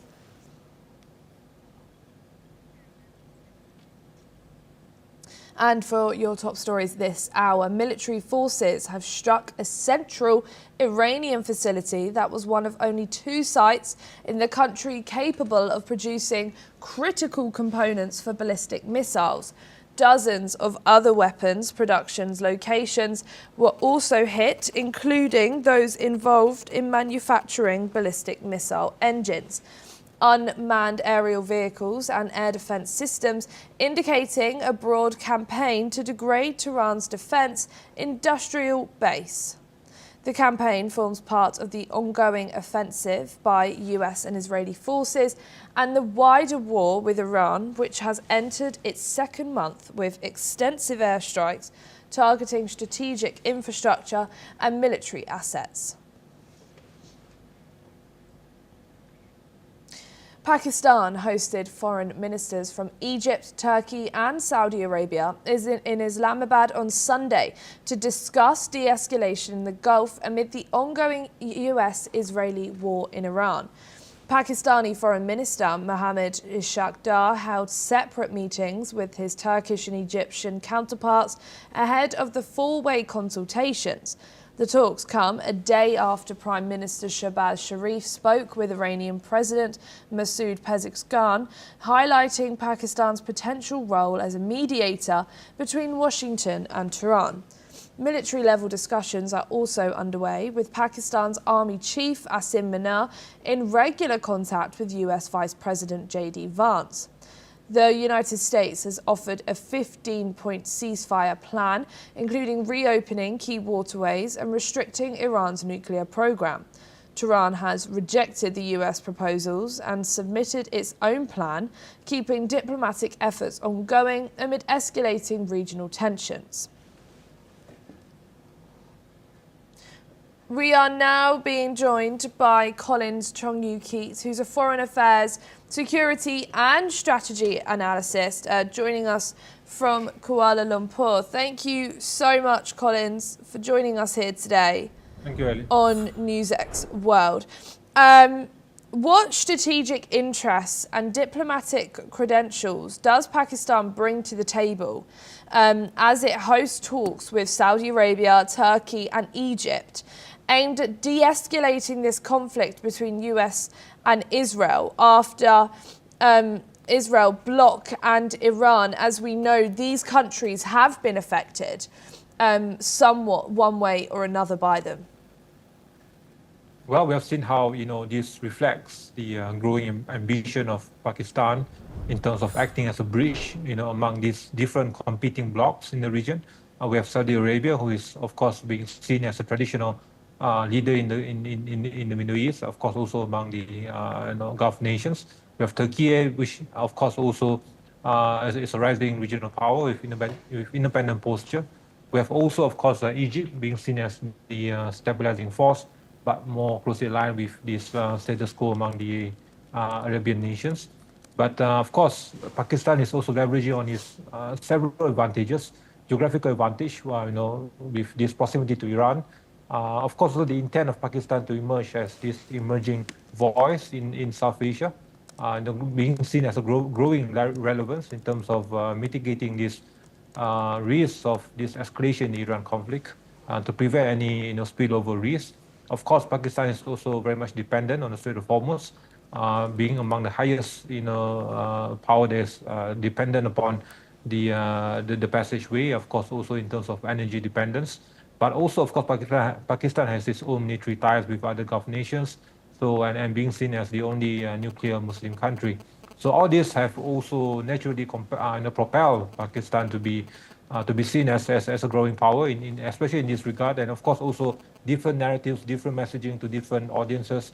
To China also is being seen as a rising power in this region, a stabilizing force in this Belt and Road Initiative, but also to the US, and being seen as a needed support partner, especially in preventing any escalations from the Iran conflict. But of course, I would argue that also is also trying to prevent any risk of greater spillover impact on the energy security of Pakistan itself, taking into account how things might escalate further. And as you just mentioned, obviously the Strait of Hormuz is a big problem at the minute. Oil prices rocketing, fuel prices all around the world. Everyone is suffering from this because of this blocked channel. We now know the Suez Canal is also becoming increasingly more volatile. Well, they can't really use it because it's a rerouted strategy now. And now the Red Sea with Yemen. What are these talks going to actually do for Israel, US and Iran? Can these talks achieve diplomacy either with concrete outcomes, or is this more of a symbolic talks than substantive? Well, as I've stated, I'm always optimistic about the outcome. It's still very much dependent on the intent of domestic politics in Iran, the current regime, in terms of also the coordination between Masoud and the new Supreme Leader, of course, also as well as how the exit policy will play out in terms of these calculations being done by the Trump administration, whether this strategy to escalate, to de-escalate, and whether airstrikes or air power are enough to achieve the original intended objectives of decapitating the Iranian capacity of initiating these missile strikes or drone strikes, and whether those munitions, those stockpiles, and those launchers have been degraded enough to serve this purpose for the next couple of years, and whether this current regime is stable enough to be aligned to the long-term interests of the U.S. in that region. So all these, are being seen as the critical factors in all these negotiations taking place. And of course, these players are serving as the enabler to this cause. But again, the root cause, and of course, the ball is now on the court of both sides, on Tehran and who is calling the shots now, and of course not wanting to be seen as weak, and of course all this parallel psychological narrative warfare is in place, and of course the economic warfare being in place for a couple of weeks now, and whether the US can sustain this, taking into account this pressure from multiple sides in terms of rising energy costs. But as Trump has stated, that being the predominant energy producer in the world, any rise of oil prices will naturally benefit the US still. And we have seen how Strait of Hormuz still remains as the ultimate factor here, despite moves to circumvent that in terms of having these alternative routes of the Red Sea, or even the port of Fujairah, of course also the facility of Yanbu in Red Sea. They still do not have this capacity to replace the importance of Strait of Hormuz, and hence we have seen how there's this growing wariness, the state of complexity and concerns about from all these nations who have been very much dependent on the oil from this passageway. But I don't see this to escalate beyond the initial time frame of 2 months. As I've stated, I'm still optimistic that this can turn out to be, there's still room to salvage this, depending on how this maneuver game theory, and of course also the calculations between both sides. But I'm optimistic that for the days to come, especially in this coming Friday, in terms of how the response from Tehran might be in changing this equation. Yeah. Thank you, Collins. Please stay with us, as I will be back with you very shortly. We have some more breaking news for you now. Iranian forces have carried out a drone attack on the Muwafaq Sauti air base in Azraq, Jordan, which houses US military personnel and equipment, according to the ISNA news agency. The Iranian military described the base as a key operational platform used to conduct airstrikes on Iran. The strike reportedly targeted living quarters and military assets, signalling Tehran's ongoing campaign against US forces in the region amid escalating hostilities. Jordanian authorities have yet to confirm the extent of damage or casualties. Iran's Islamic Revolutionary Guards Corps spokesperson Ibrahim Zolfakhri said on Sunday that US President Trump's recent threats of ground operations or occupation of Iranian territory were nothing more than a wish. Speaking on state television, he warned that any aggression would lead only to humiliating captivity and dismemberment of his aggressors. Zolfakhri criticized Trump's inconsistent approach, saying the US president alternates between threats and negotiations, and described him as unbalanced and untrustworthy. He also accused Washington of acting under influence from Israel's leadership, claiming that the US relies on force rather than diplomacy. The remarks come as Iran prepares to respond to any potential ground assault, while regional powers, including Pakistan, Saudi Arabia, Turkey and Egypt, plan talks in Islamabad to seek an end to the month-long US-Israeli war. Listen in. رئیس جمهور آمریکا بارها ایران را به عملیات زمینی و اشغال برخی از جزایر در خلیج فارس تهدید کرده است. شکی نیست رئیس جمهور آمریکا با فشار سازمان تروریستی موساد به دلیل سوابقش در پرونده اپستین بازیچه دست نخست وزیر رژیم صهیونیستی در جنگ و تجاوز به ایران شد. رئیس جمهور آمریکا که معروف به دروغگوترین رئیس جمهور کشورهای جهان شده است و هیچ ثبات فکری و گفتمانی ندارد، به هیچ عنوان قابل اعتماد نیست و متاسفانه سران آمریکا به کسی اختیارات فرماندهی نیروهای مسلح را واگذار نمودند که به دلیل بی‌تعادلی، موضع‌گیری‌ها و تصمیمات خطرناک و غلط ارتش آمریکا را وارد باتلاق مرگ نموده است. ترامپ موضوعی را یک روز صبح به طبل تهدید می‌کوبد و عصر همان روز عقب نشینی می‌کند. زمانی از مذاکره دم می‌زند و ساعاتی پس از آن تصمیم به اداره جنگ می‌گیرد. این فرد بی‌تعادل و کذاب خسارت‌های فراوانی را به مردم آمریکا، اروپا و کشورهای جهان به ویژه کشورهای منطقه غرب آسیا وارد نموده است. رئیس جمهور آمریکا ثابت کرده تنها زبانی که میشناسد زبان زور است. We are now being rejoined again by Collins Chong-Yu-Keat. Thank you, Collins, for joining us back here for this. As we just heard, the IRGC calls Trump's talk of ground operations, quote unquote, nothing more than a wish. Is this dismissal meant to project confidence domestically to the people of Iran? Or is it a tactical effort to downplay Washington's actual intentions, as we know that Iran's military is weakening by the day? And do you think they're doing this to try and reassure the people of Iran and to try and make sure throughout the rest of the world that they are still ready to keep fighting? Definitely, it's a combination of both factors. We've seen how this is still very much in the capacity of showcasing strength, resilience. Of course, it's a controlled narrative shaping. Of course, also to maintain domestic morale.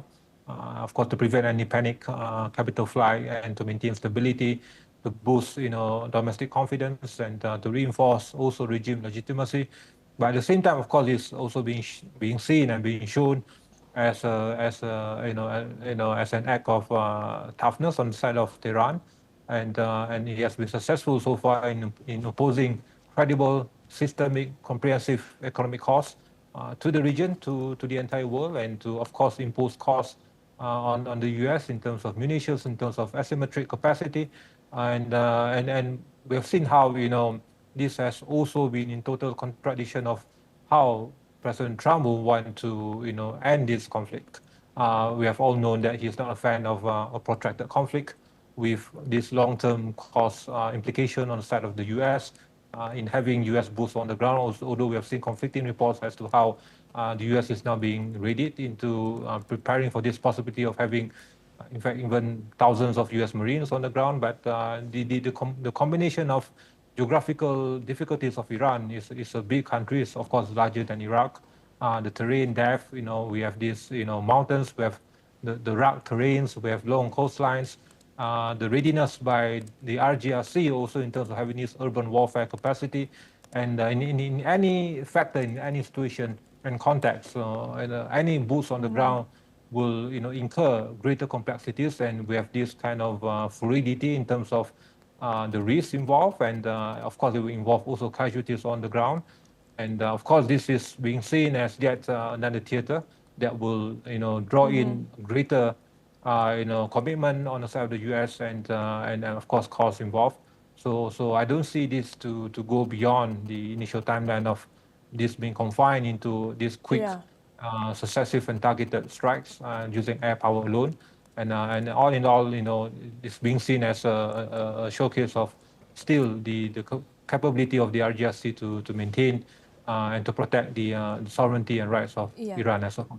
Thank you so much, Collins Chong-Yu-Keat, for joining us here today on NewsX World. Thank you. 6 people have been killed in a US-Israeli attack on the Iranian village of Uzmavadan, according to the MEHR news agency. 2 residents died immediately during the strike, while 4 others later succumbed to their injuries in hospital. The assault caused extensive damage to civilian property, destroying 5 residential houses completely and severely damaging 22 others.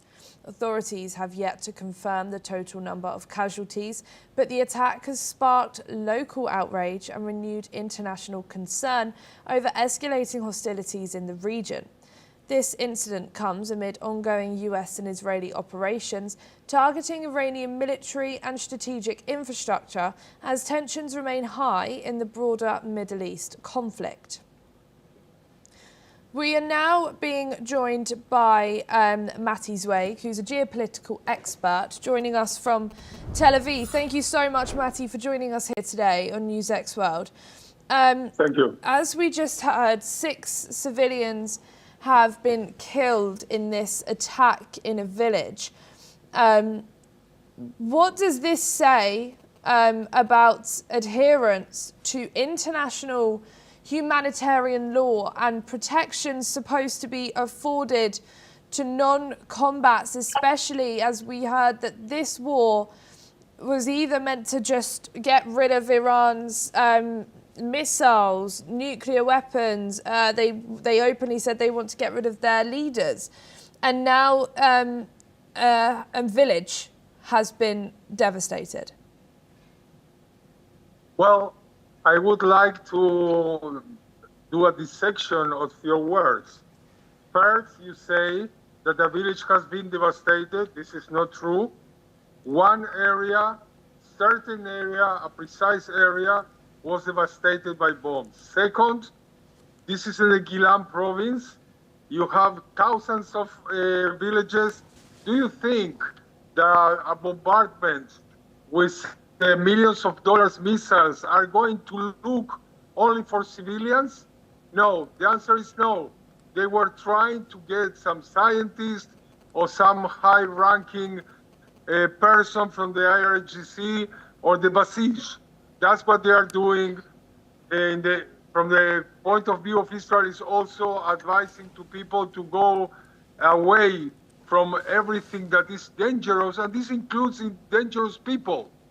So if in some cases some civilians were damaged, this is very, really sad, but they are taking all this risk for supporting IRGC high-ranking people or Basij people or police people, people that they are connected to the missile plants, etc. So first, before we say such high words, let's try to say what they are doing today, what they are going to waste a missile to that area.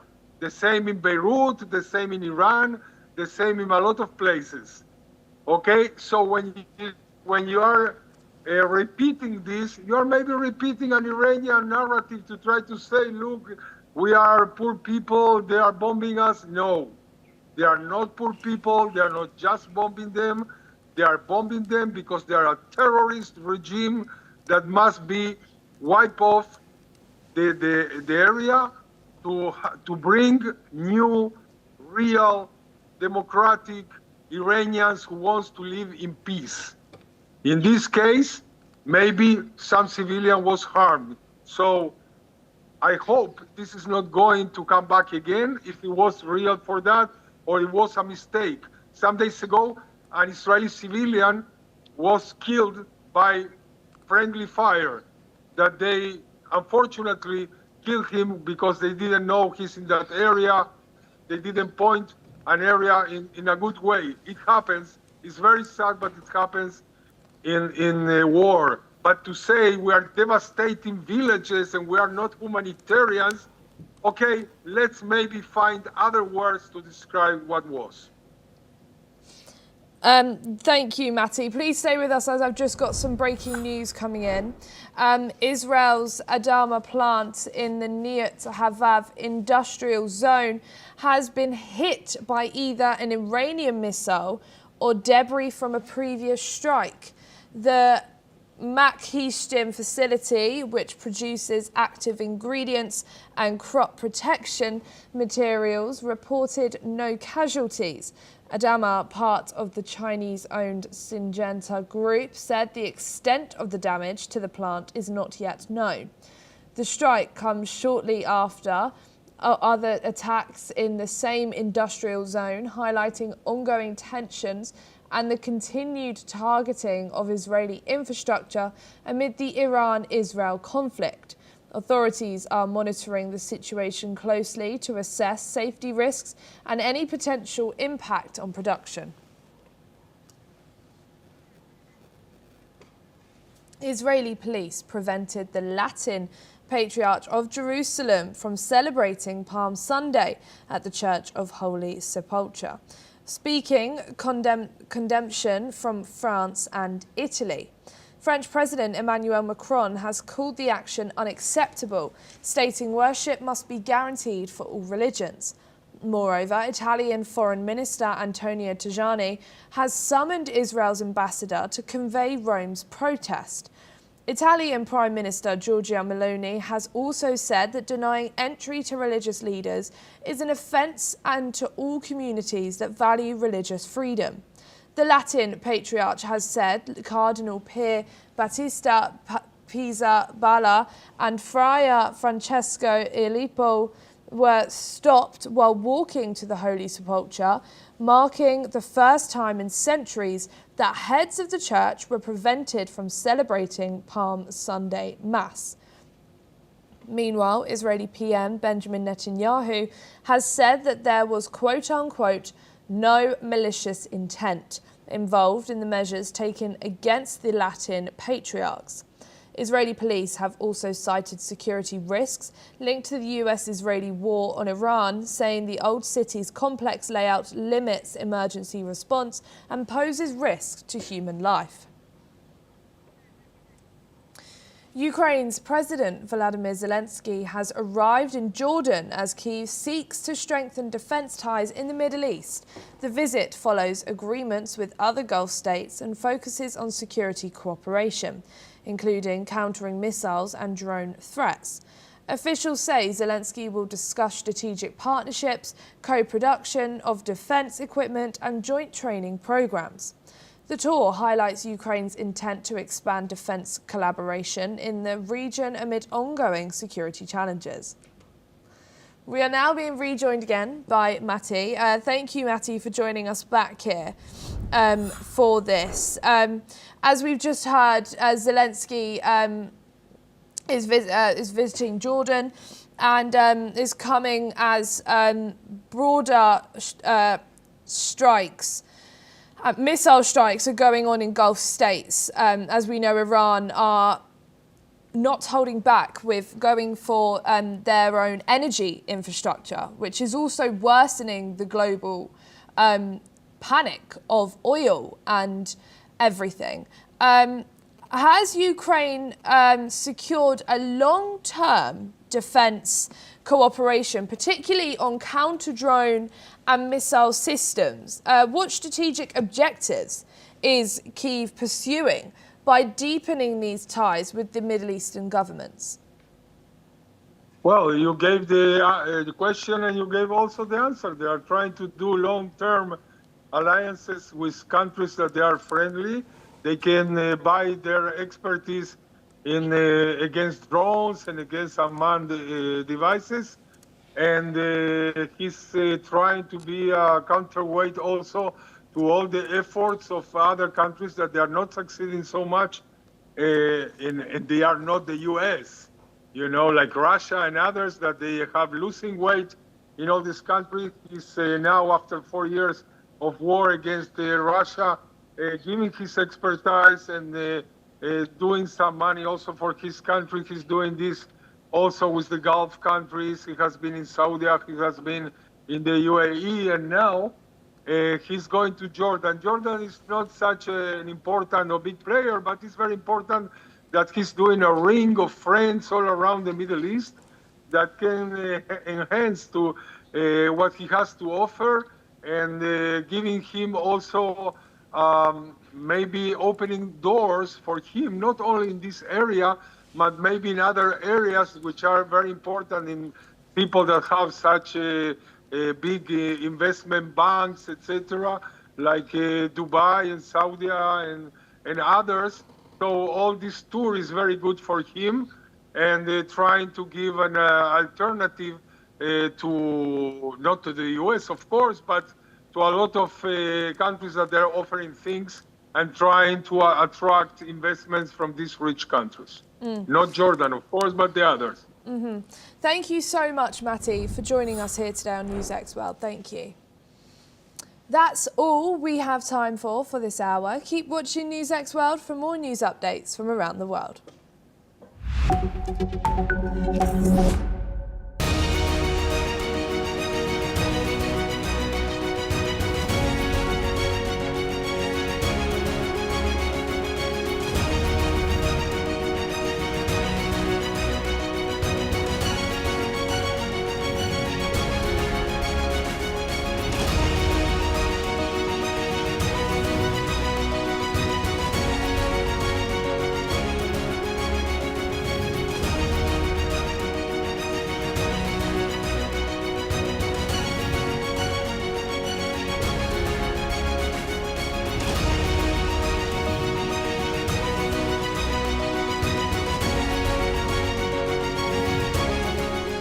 In the midst of this, life persists. In the midst of untruth, truth persists.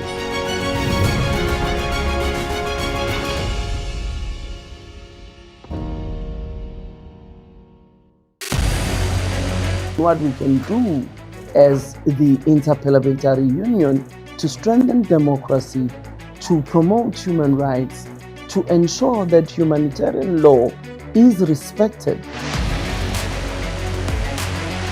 UN Security Council needs a makeover, a comprehensive reform, and India deserves a position there, a role there. Prime Minister Modi during Operation Sindoor made it amply clear that war has never been India's choice. We are with the side of peace. We are neither neutral nor indifferent. We are with peace. We would have dealt with US a whole lot on trade and those kinds of things, and that's not as certain these days. So we have to go back and look at our European partners, our Asian partners. An opportunity to exchange, to have a dialogue, to have a debate on a different perspective on finding the solution of the conflict.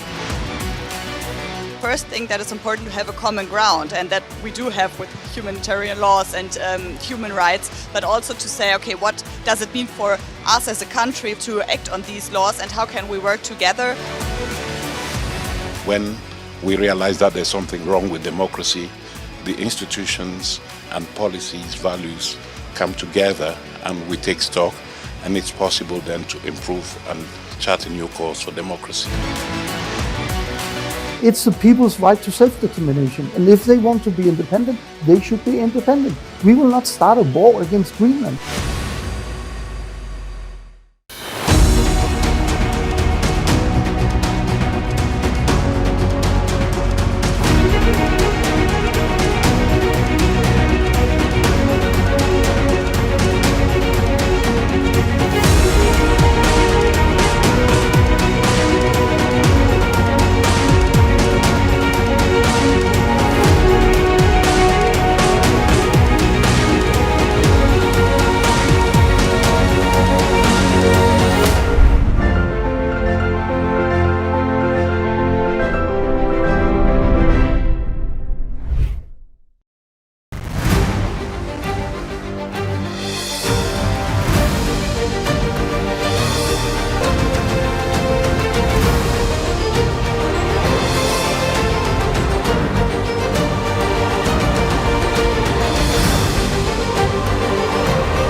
in the midst of this, life persists. In the midst of untruth, truth persists.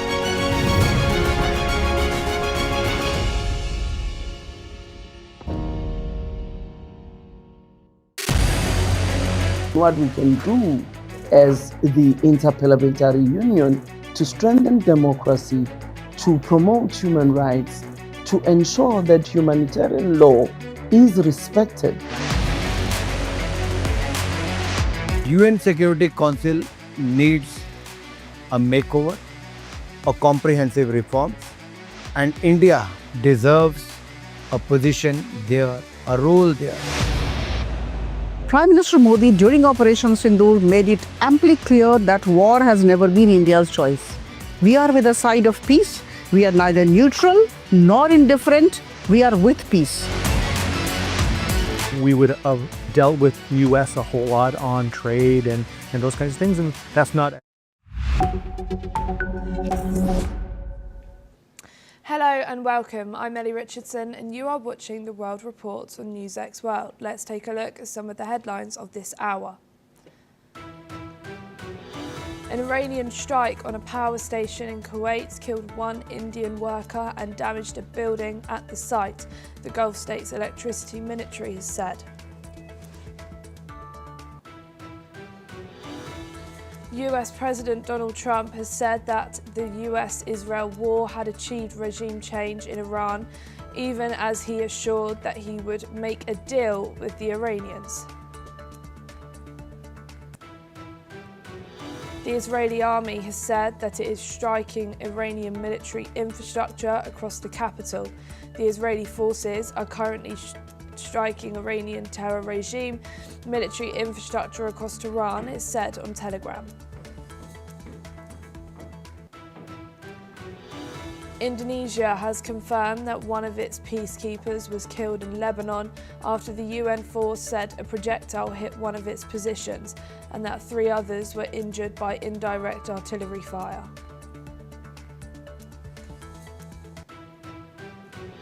A Russian strike on the eastern Ukrainian city of Kramatorsk killed 3 people and injured 13, police said, one of the several attacks in frontline areas.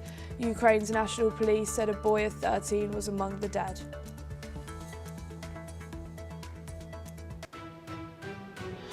A Russian tanker full of crude oil has entered Cuban waters and is expected to reach port today, possibly granting a lifeline to Cuba, as US President Donald Trump has said he has no problem with Moscow delivering oil to Cuba, appearing to relax a de facto oil blockade. Air China restarted direct flights between Beijing and Pyongyang after a 6-year hiatus. Another sign isolated North Korea is gradually opening up following the resumption of train services between the capitals. The leader of Taiwan's largest opposition party will visit China in April after being invited by Chinese President Xi Jinping. Former lawmaker Qing Li-wan has signalled a swing towards even closer ties with Beijing. And for your top stories this hour, US President Donald Trump has said that the US and Iran have been meeting directly and indirectly, and that Iran's new leaders have been very reasonable as more US troops arrived in the region, and Tehran warned it will not accept humiliation. Trump's remarks comes after Pakistan, which is acting as an intermediary between Tehran and Washington, said it was preparing to host meaningful talks in the coming days aimed at ending the month-long Iran war. Trump has also said that he thinks US will make a deal with Iran, but he is sure it's possible US won't. Trump has added that he thought the US had already accomplished regime change in Tehran after strikes killed the country's supreme leader and other top officials, but said twice that their replacements seemed reasonable. Meanwhile, Pakistani Foreign Minister Ishaq Dar has said that talks between regional foreign ministers has covered ways to bring an early end to the war and potential US-Iran talks in Islamabad.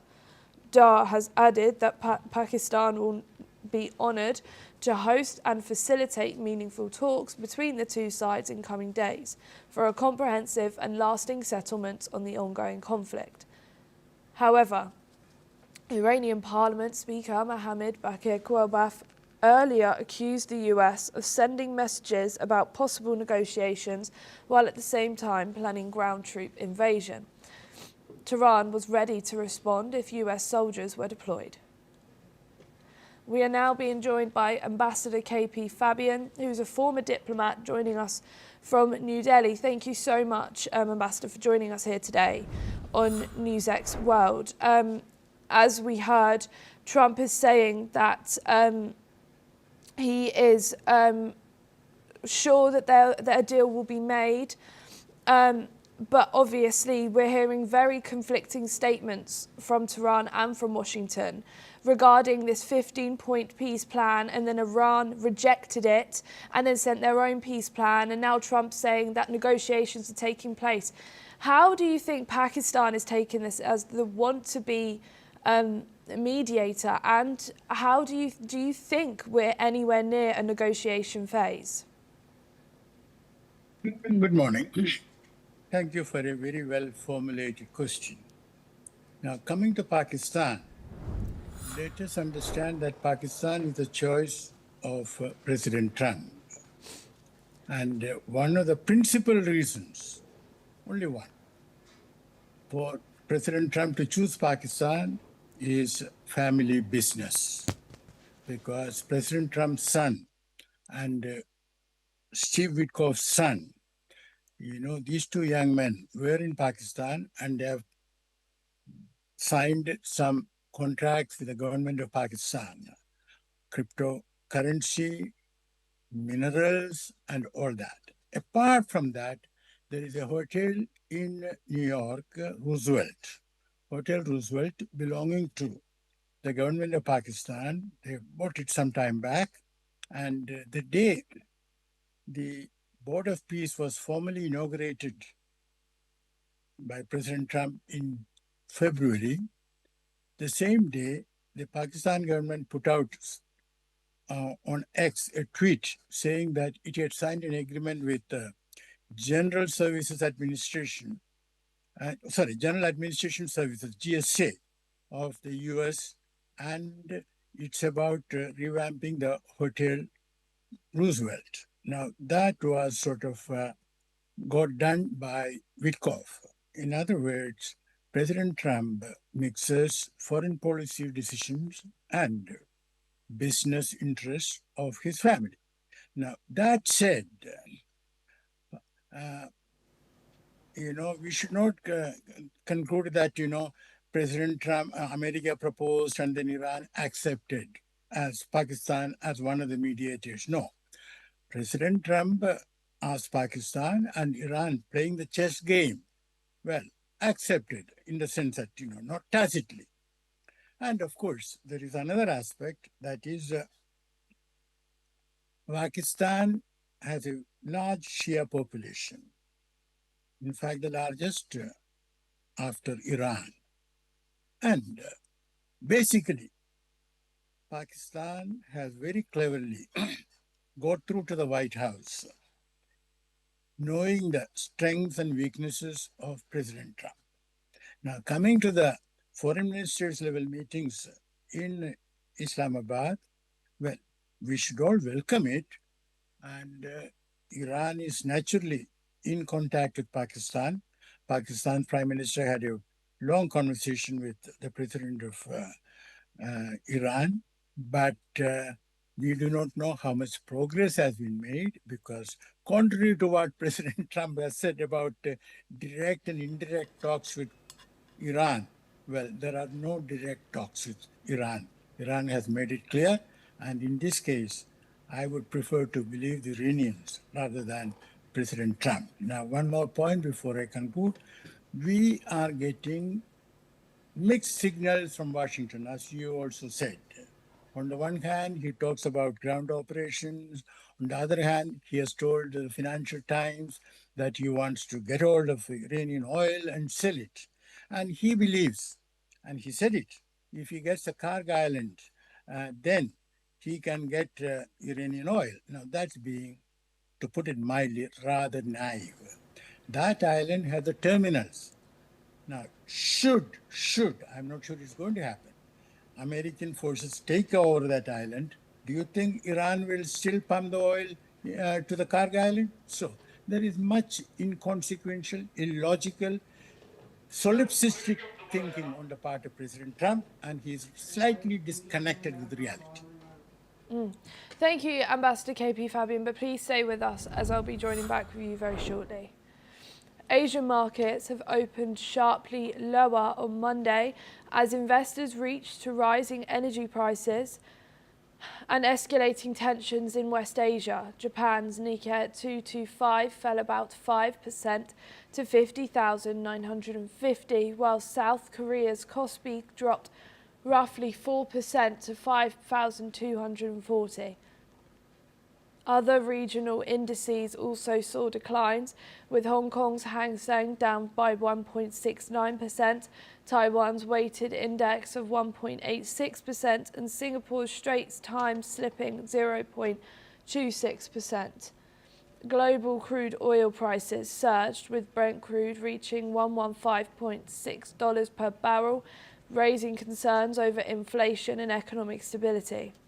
The West Asia conflict, now 1 month old, involves the United States, Israel and Iran, and has disputed energy infrastructure and shipping through the Strait of Hormuz. We are now being joined by Sharad Kohli, who's a senior economist, joining us from New Delhi. Thank you for joining us here today on NewsX World. Now, as a senior economist, could you explain to us the significance and what this means for everyone globally? Well, greetings, Ellie, to you and the NewsX World viewers. Well, I think this is spelling doom for the investors around the world. Well, you see all the markets around the world, the European markets, the London's FTSE, CAC, DAX from Germany, France, Hong Kong's Hang Seng, Kospi in Korea, Nikkei in Japan, they're all down, markets across the world, and primarily because of concerns relating to inflation, because crude oil prices have shot up phenomenally as we speak right now. The crude oil prices are hovering around 117 to 115. They were at $70 just before the war started. In fact, just before that, it was even $65 to $60. So it was literally, the prices have almost doubled, if not exactly doubled. So this is raising concerns of, disruption in trade, rising inflation, and of course, world currencies, Ellie, are coming under pressure because 60 to 70% of the crude is traded, unfortunately, I would say, in US dollars. So obviously, you see the dollar index against which 6 currencies are measured. I would like to name those 6 currencies, Ellie. Swiss franc, Japanese yen, the euro, and British pound. These are the 6 prime currencies. Then we have the Swedish krona and Canadian dollar. Currencies, they make dollar index. Now, the dollar index at this point of time has crossed 100, whereas when the war started, this index was at 96. So all world currencies, because of the demand in dollar, I won't say that dollar has become strong, because a currency which goes to war cannot have a country that goes to war cannot have a strong currency for that matter. But just because the demand of dollar is higher, every person buying crude oil has to pay more dollars. So the dollar index has climbed up. And the dollar index climbing up means bond yields in America, the 30-year and 10-year bond yields, they have gone up to almost 4.5%. They were well below 4% before the war started. So all these factors combined, they are fueling inflation fears. And a lot of people, they move their risky assets to safe haven assets, fixed return assets. So that's the reason markets are crumbling across the world. And we need to wait and see, because, an important aspect of market, Ellie, is market celebrates good news. Market can also digest bad news. But what the markets do not digest is uncertainty. And markets are in an absolute uncertain zone. We don't know how long the war is going to carry on. We don't know if the war is going to escalate from here. President Trump looks like 3 President Trumps in a day. In the morning, he says something else. In the afternoon, he says something else. In the evening, he says something, and then the following morning, it's an altogether different person. So I think these uncertain statements, uncertainty in war, whether it is going to be escalated, whether it is going to close the oil transit routes completely, because Strait of Hormuz is closed. Bab el-Mandeb is also looking like being closed by Houthis. So it's going to create chaos around the world. We need to wait and see, Ellie, as to what happens. I think, personally speaking, as an economist, I'm only taking one day at a time. I would hesitate and stop myself from making a long-term forecast because things keep changing so quickly, and nothing changes faster than President Trump's mind and statements. Thank you, Sharad. Please stay with us as I'll be joining back with you shortly. Australian Prime Minister Anthony Albanese has said that Australia will have its fuel tax for 3 months to ease rising petrol prices amid ongoing disruptions linked to the Middle East war. The move will cut the 52 cents per litre sales tax by half, costing the government around $1.75 billion. Albanese said that the measures aims to help Australians under pressure while reassuring that fuel shipments continue to arrive, with shortages in rural towns largely due to panic buying and distribution issues.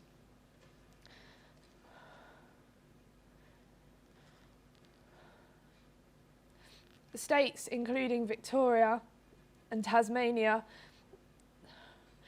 have made public transport free, and the Prime Minister urged motorists to conserve fuel to prioritise regional supply. New South Wales Premier Chris Minns has said many petrol stations remain empty, with authorities focused on rural towns and ready to take further action if needed. Listening to what the Australian Prime Minister has said. While Australia's fuel supply outlook remains secure in the near term, we need to be very clear as well with Australians that the longer this war goes on, the worse the impacts will be.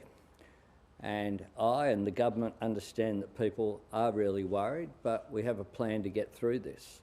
We understand the cost pressures for people are very real as the impact of the war on the other side of the world plays out right here. Today, we're announcing the Commonwealth Government will halve the fuel excise on petrol and diesel for 3 months. The halving of the fuel excise will reduce the cost of fuel by 26.3 cents per litre. We're making fuel cheaper today because we understand that Australians are under serious pressure. However, we really also want to encourage Australians who can to take public transport to help save fuel for the areas and industries that need it.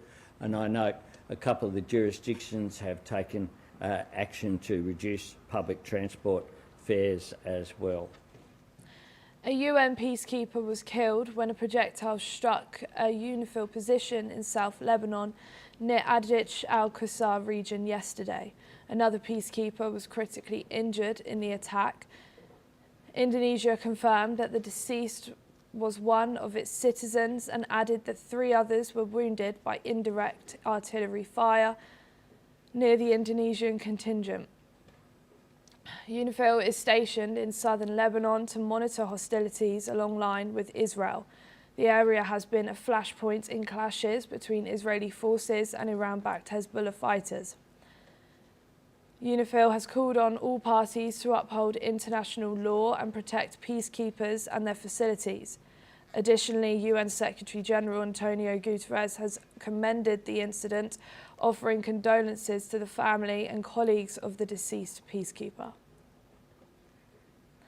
We are now joining back with Ambassador KP Fabian. Thank you for joining us back here for this. As we've just heard, a very sad moment today with an Indonesian UN peacekeeper has been killed. What does this now tell us that what stage we're at in this time in the conflict? Well, as you said, it is most what shall I say, lamentable. And what is happening is that international humanitarian law, IHL, including the Geneva Conventions, they are being brazenly violated by Israel, and with impunity. No one is questioning Israel. Why? Because Israel gets protection from the United States. Now, you mentioned about that Indonesian killed in Lebanon. Well, we also had an Indian killed in Kuwait because of Iran's attack. Now, what is happening is that this is a war, as far as I can recall, where apart from Israel's genocidal war on Gaza, where IHL is violated consistently and always with impunity. Now, the world has to get back to sanity. And, imagine Delhi traffic, a huge bus, which disregards traffic rules, and it puts out the indicator on the right and then turns left. Or it doesn't stop at the red light. There'll be utter chaos, and that is what is happening on a larger scale and on a more serious manner with this war. And it is for the international community, it is for BRICS to draw attention to this violation of IHL. And I'm sorry to say that the BRICS chair has not yet done it. Thank you so much, Ambassador KP Fabian, for joining us here. That's all we have time for. Keep watching NewsX World for more news updates from around the world.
Hello and welcome. I'm Ellie Richardson and you are watching the World Report on NewsX World. Let's take a look at some of the top headlines of this hour.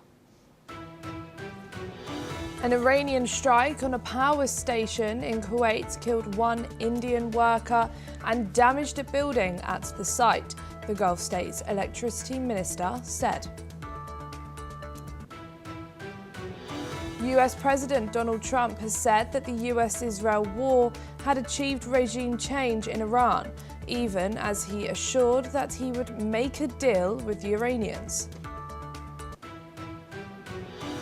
Airstrikes knocked out electricity to parts of Tehran and its surroundings as a top Iranian official accused the United States of plotting a ground invasion despite publicly pushing for a negotiated deal. The UN peacekeeping mission in Lebanon, UNIFIL, said a peacekeeper was killed when a projectile exploded at one of its positions near the southern Lebanese village of Ajit al-Qasiyah. Another peacekeeper was also critically injured. A Russian strike on the eastern Ukraine city of Kramatorsk killed 3 people and injured 13. One of the several attacks in the frontline areas. Ukraine's national police said a boy of 13 was among the dead.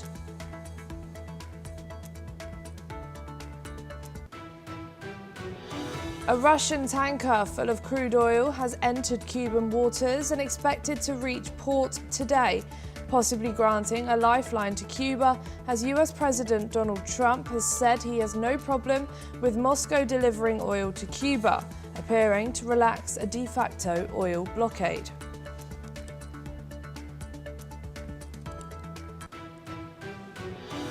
Air China restarted direct flights between Beijing and Pyongyang after a 6-year hiatus.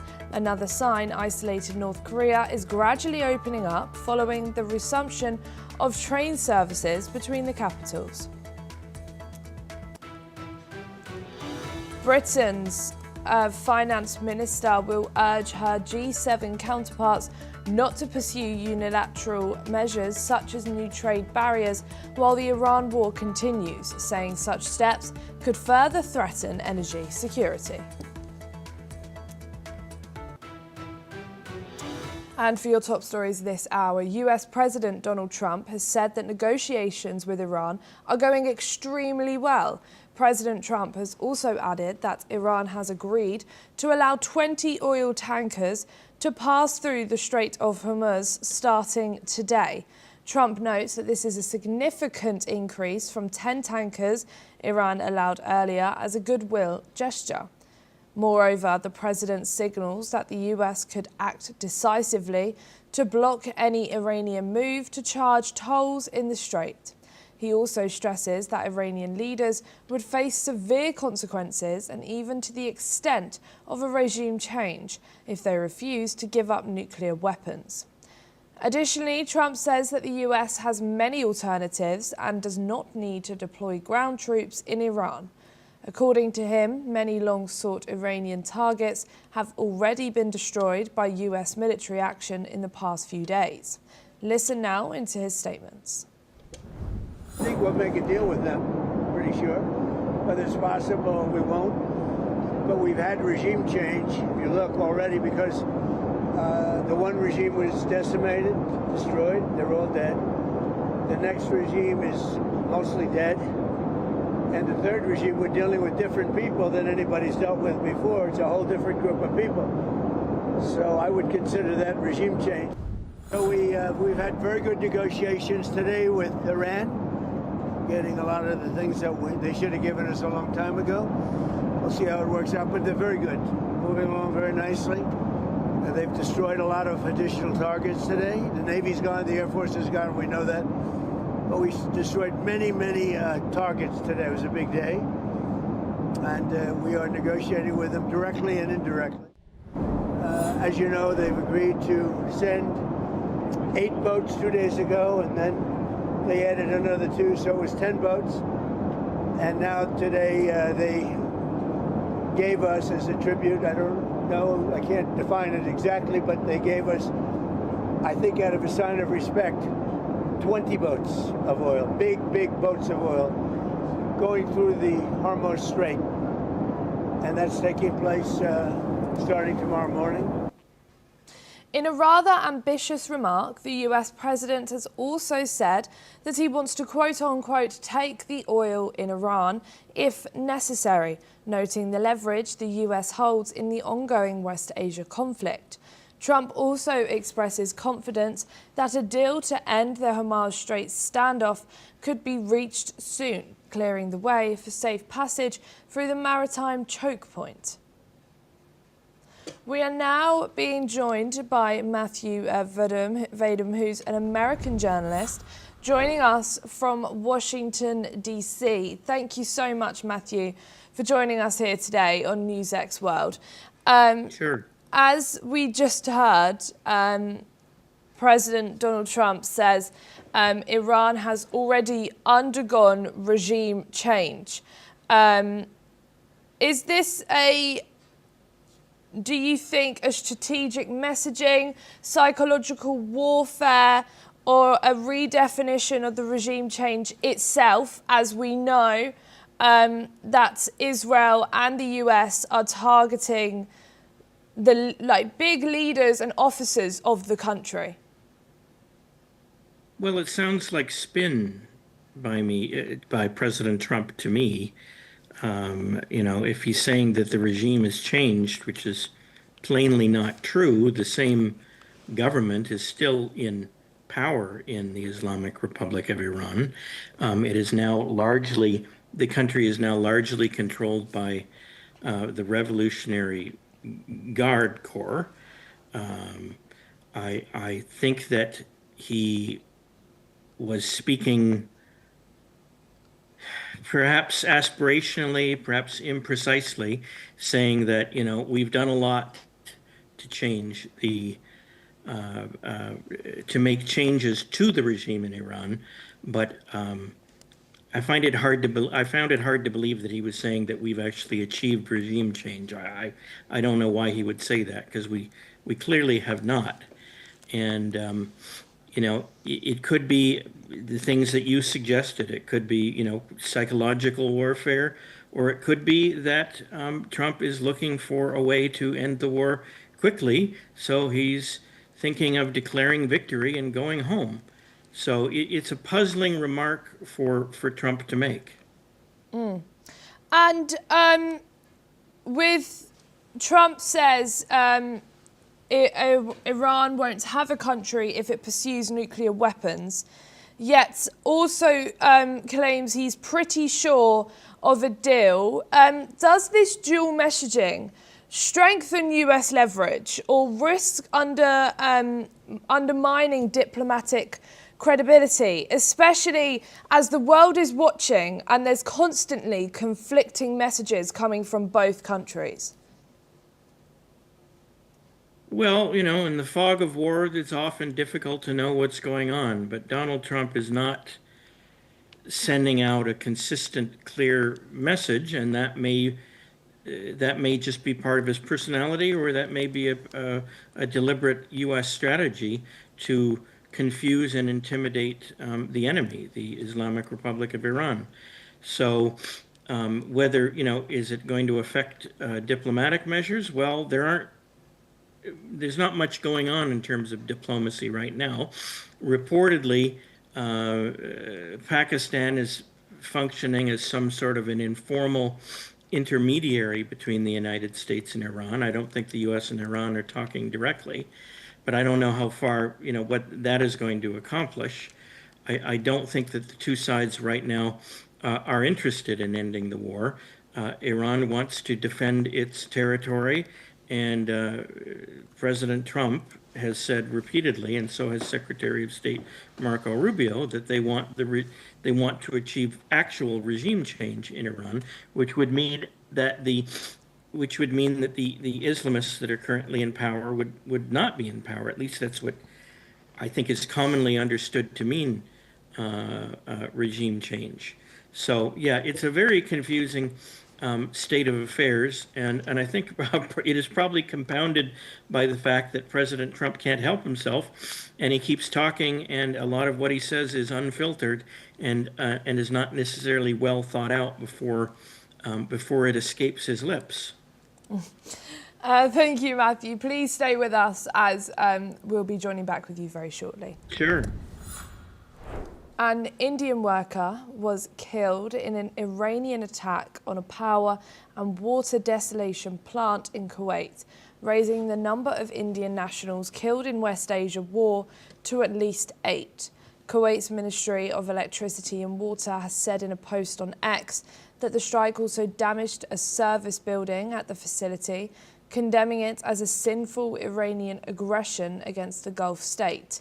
The ministry has added that technical and emergency response teams were dispatched immediately to contain the damage and ensure operations continued. The latest death toll follows an incident last week in the United Arab Emirates, where an Indian national was killed by falling debris after a ballistic missile was intercepted over Abu Dhabi.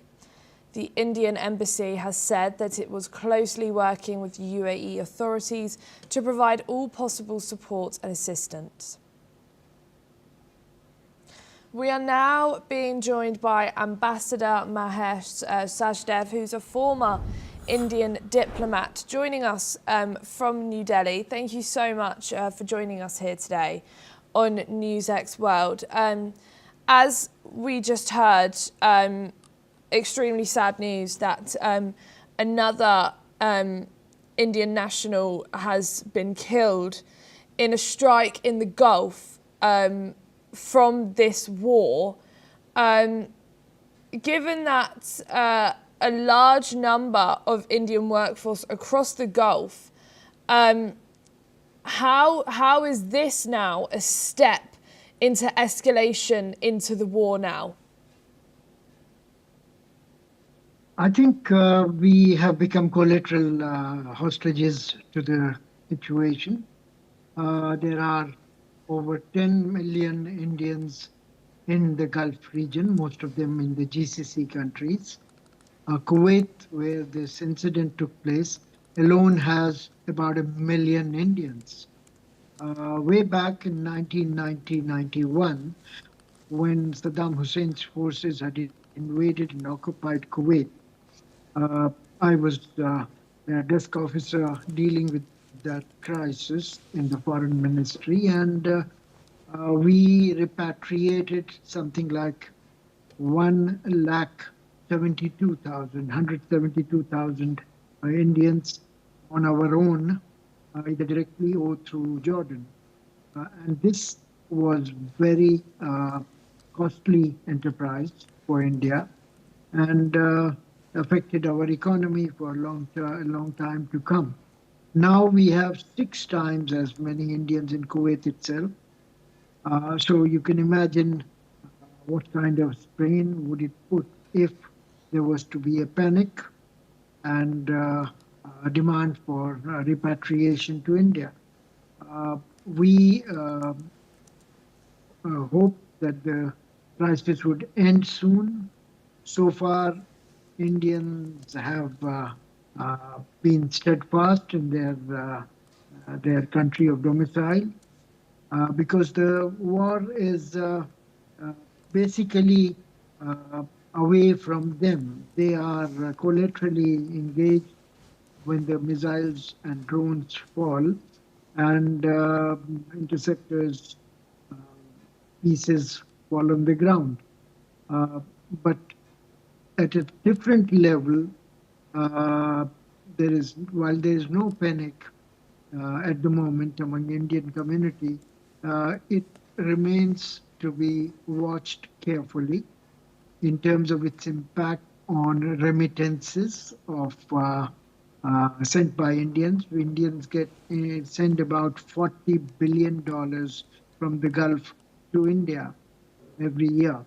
And this is a great support for India's balance of payment issue. Secondly, future recruitment to this part of the world would come a bit unstuck as its risky situation gets prolonged.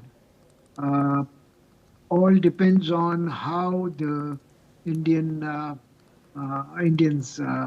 take the issue, and so far our embassy and the government have been steadfast in their support to the Indian community.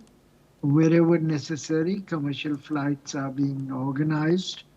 For example, from Kuwait itself, the local airline called Al Jazeera Airways has been engaged by Indian embassy to repatriate some of the people to India.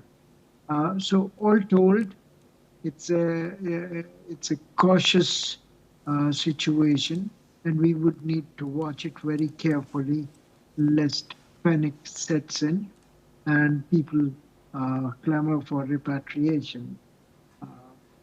Once repatriation is completed and the war stops, then there would be clamor for them to go back, and that would be another big enterprise for Government of India to facilitate.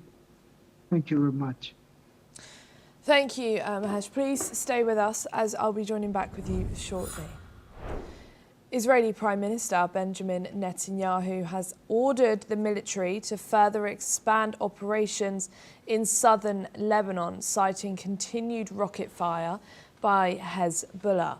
Netanyahu said that the move aims to strengthen Israel's security along its northern frontier and to thwart in threat of invasion. pushing anti-tank missile fire away from the border. His statement followed previous plans to enlarge a security buffer zone up to the Litani River. The escalation comes after Iran-backed Hezbollah began firing rockets into Israel following US and Israeli airstrikes on Iran. Netanyahu said Israel has eliminated thousands of Hezbollah fighters and the threat posed by 150,000 missiles and rockets intended for Israeli cities, but said Hezbollah still retains some capability to launch attacks. He added that Israel's multi-front campaign against Iran and allied groups, including Hezbollah and Hamas in Gaza, is weakening Iran's regional influence. Listen in to what Netanyahu has said. איראן היא לא אותה איראן, חיזבאללה הוא לא אותו חיזבאללה, וחמאס הוא לא אותו חמאס. אלה כבר לא צבאות טרור שמאיימים על הקיום שלנו, אלה אויבים מוכים שנלחמים על הקיום שלהם. ובלבנון הנחיתי עכשיו להרחיב עוד יותר את רצועת הביטחון הקיימת, כדי לסכל סופית את איום הפלישה, וכדי להרחיק מגבולנו את ירי טילי הנ"ט. אבל עדיין יש לחיזבאללה יכולת שיורית לשגר רקטות אלינו. אנחנו נחושים, אנחנו נלחמים, ובעזרת השם, אנחנו מנצחים. Meanwhile, Lebanon's health ministry has reported that Israeli strikes have killed 1,238 people since the start of the latest war with Hezbollah on March the 2nd. The ministry said in a statement, the casualties include 124 children, while more than 3,500 others have been wounded. Over the weekend alone, 49 people were killed, including 10 rescue workers and 3 journalists. The ministry said Israeli strikes and ground operations have affected civilians, women and medical personnel. We are now being rejoined again by Matthew. Thank you so much, Matthew, for joining us back here from this. Sure. Obviously, as we just heard, Lebanon claims over 1,200 people have been killed since March the 2nd. Does this level of civilian cost undermine Israel's stated goal of neutralizing and targeting Hezbollah, or is it being justified as collateral damage in a wider war? Well, I don't know what Israel has said about it, but it would be logical for them to assert that it is collateral damage that is part of a wider war. Hezbollah, which is sponsored by the world's leading state sponsor of terrorism, the Islamic Republic of Iran, is still, attacking Israel and is still inflicting casualties on Israel, and Israel feels that it needs to take out Hezbollah, and if there are some casualties or deaths along the way, that's simply part of war, and it's unfortunate, but that the number doesn't sound.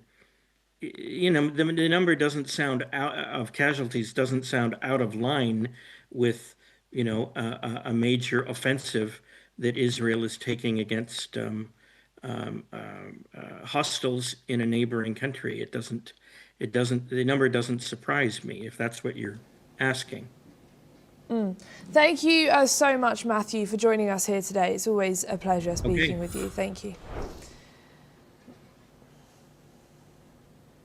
US President Donald Trump has said that Iran has accepted most of a 15-point proposal put forward by Washington to end the ongoing conflict, with the framework conveyed through Pakistan in indirect negotiations. Trump has indicated that Tehran has largely agreed to the demands. Trump has also added that Iran gave US most of the points and the US may still push for a couple of other things. Trump has described the talks as very good meetings and are meaningful on key issues.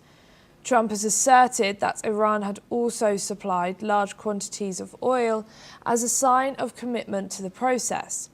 He also said that Iran gave US 10 massive boatloads of oil, and Iran had since offered 20 more shipments, which are set to begin moving just to prove that Iran is serious. We're now being rejoined again by Ambassador Mahesh. Thank you for joining us back here for this. As we just heard, that Donald Trump claims progress in these indirect talks with Iran. Are we seeing a step towards real diplomacy finally, or parallel narratives aimed at domestic and global audiences? I think it's a mix of both. Trump, famous for coining a phrase called truthful hyperbole, way back in his book published 40 years ago called The Art of the Deal. And he seemed to be engaging in a bit of truthful hyperbole in this issue. First of all, the 15 points that were conveyed as a part of the ceasefire proposal to Iran have never been made public officially. So we do not know which one of them are acceptable to Iran, which one of them are rejected by it. Iran, on its part, has mentioned that they are not going to accept this 15-point proposal from the United States because it's only one-sided with regard to US and Israeli demands, and does not offer any incentives for Iran to do anything.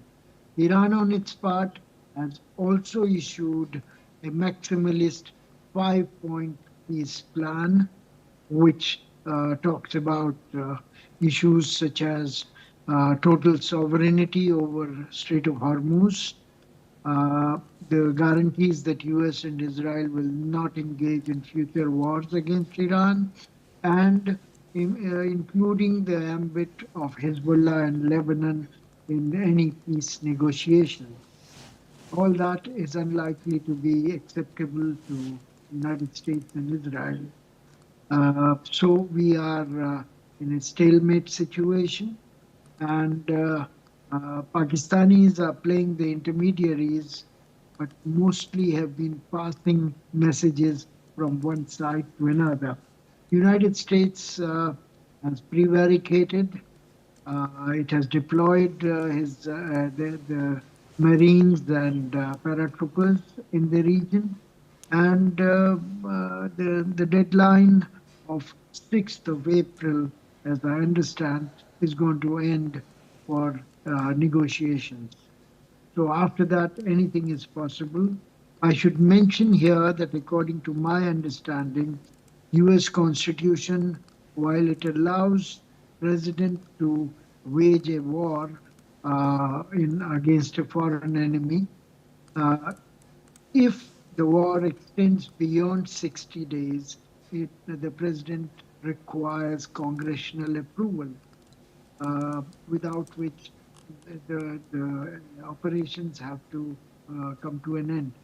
Now, the 60-day period ends on 28th of this next month, April, and we are in the rundown for the last 4 weeks, the second half of this period. So I think there are constitutional strictures, particularly as Trump administration is unsure of the Congress being able to approve the war declaration against Iran. There are midterm elections likely in November, and many of the congressmen who are standing for re-election worry about the wider and longer war upsetting their voters and their support base, as well as causing inflation that is quite unpopular in the United States. I should add that during his State of Union message in Congress, Mr. Trump claimed that the gasoline price in the United States was as low as $2 a gallon. And now the price has risen to $4 a gallon. And in California, the price of diesel has risen to $7 a gallon. So all that is going to be bad news for MAGA base because United States economy runs on oil in a way no other economy does. There is hardly any renewable energy push, and everything requires petrol and diesel. So all that higher price is going to be factored into the higher inflation rates, and Federal Reserve is unlikely to lower its rates as long as inflation, which is currently running at 4%, continues at this high level. This is not what Mr. Trump wants. He's been hammering Federal Reserve to lower the rates to stimulate the economy. And the Federal Reserve so far has not agreed to it. So there are many issues connected with this decision of truthful hyperbolic nature that Iran has accepted majority of demands. Mr. Trump, even in previous times during this war, has jawboned the markets and the oil prices by claiming progress in negotiations and war. This must be one of those exercises. Thank you so much, Ambassador Mahesh, for joining us here today on NewsX World. Taiwan's largest opposition party leader will visit China in April. Kuomintang Party's chairwoman, Cheng Li-wan, has reportedly accepted an invitation from Chinese President Xi Jinping. With this trip, Cheng signals a move towards closer ties with Beijing than her predecessor. China refuses to engage with Taiwan's current government under President Lai Chang-te. But senior KMT officials are regularly welcomed by Chinese authorities. Cheng hopes that the visit will promote peace and strengthen cross-strait cooperation. Cheng will visit Beijing, Shanghai and Jiangsu province from April the 7th to the 12th. The announcement comes as Taiwan seeks parliament approval for $40 billion in defense spending. US President Donald Trump has backed Taiwan's defense initiatives and plans to visit Beijing and meet Chinese leaders in mid-May. That is all we have time for this hour. Keep watching NewsX World for more news updates from around the world.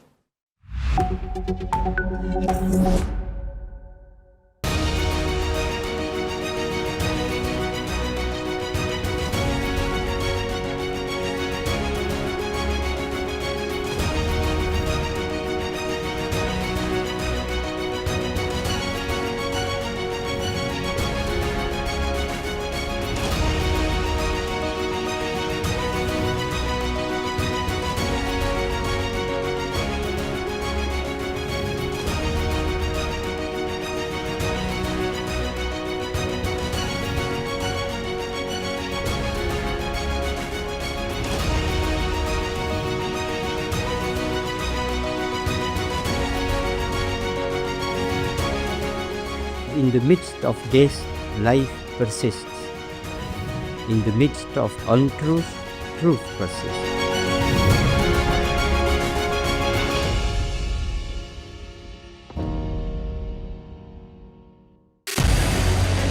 What we can do as the Interparliamentary Union to strengthen democracy, to promote human rights, to ensure that humanitarian law is respected. UN Security Council needs a makeover, a comprehensive reform, and India deserves a position there, a role there. Prime Minister Modi during Operation Sindoor made it amply clear that war has never been India's choice. We are with the side of peace. We are neither neutral nor indifferent. We are with peace. We would have dealt with the U.S. a whole lot on trade and those kinds of things, and that's not as certain these days. So we have to go back and look at our European partners, our Asian partners. An opportunity to exchange, to have a dialogue, to have a debate on a different perspective on finding the solution of the conflict. First thing that is important to have a common ground, and that we do have with humanitarian laws and human rights, but also to say, okay, what does it mean for us as a country to act on these laws, and how can we work together? When we realize that there's something wrong with democracy, the institutions and policies, values come together and we take stock, and it's possible then to improve and chart a new course for democracy. It's the people's right to self-determination, and if they want to be independent, they should be independent. We will not start a war against Greenland.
Hello and welcome. I am Thomas Porteous and you're watching the World Report on NewsX World. Let's take a look at some of the top headlines leading this hour.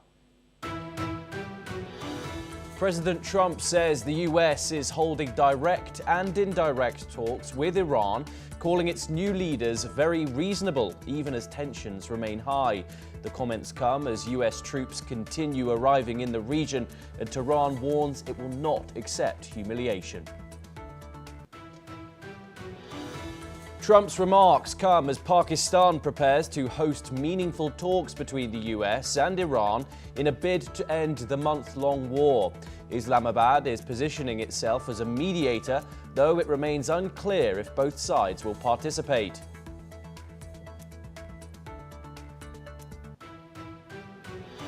Israeli Prime Minister Benjamin Netanyahu says he has ordered an expansion of military operations in southern Lebanon, citing continued rocket fire by Hezbollah.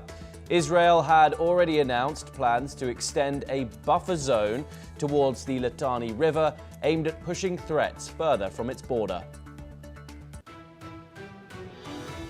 A United Nations interim force in Lebanon peacekeeper is killed and another critically injured after a projectile hits a position in southern Lebanon. Indonesia says the deceased was its national, with 3 more peacekeepers wounded by artillery fire.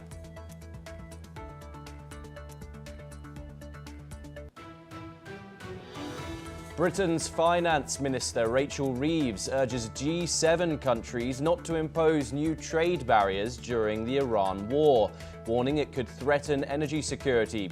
She calls for a unified response at G7 talks with finance and energy leaders.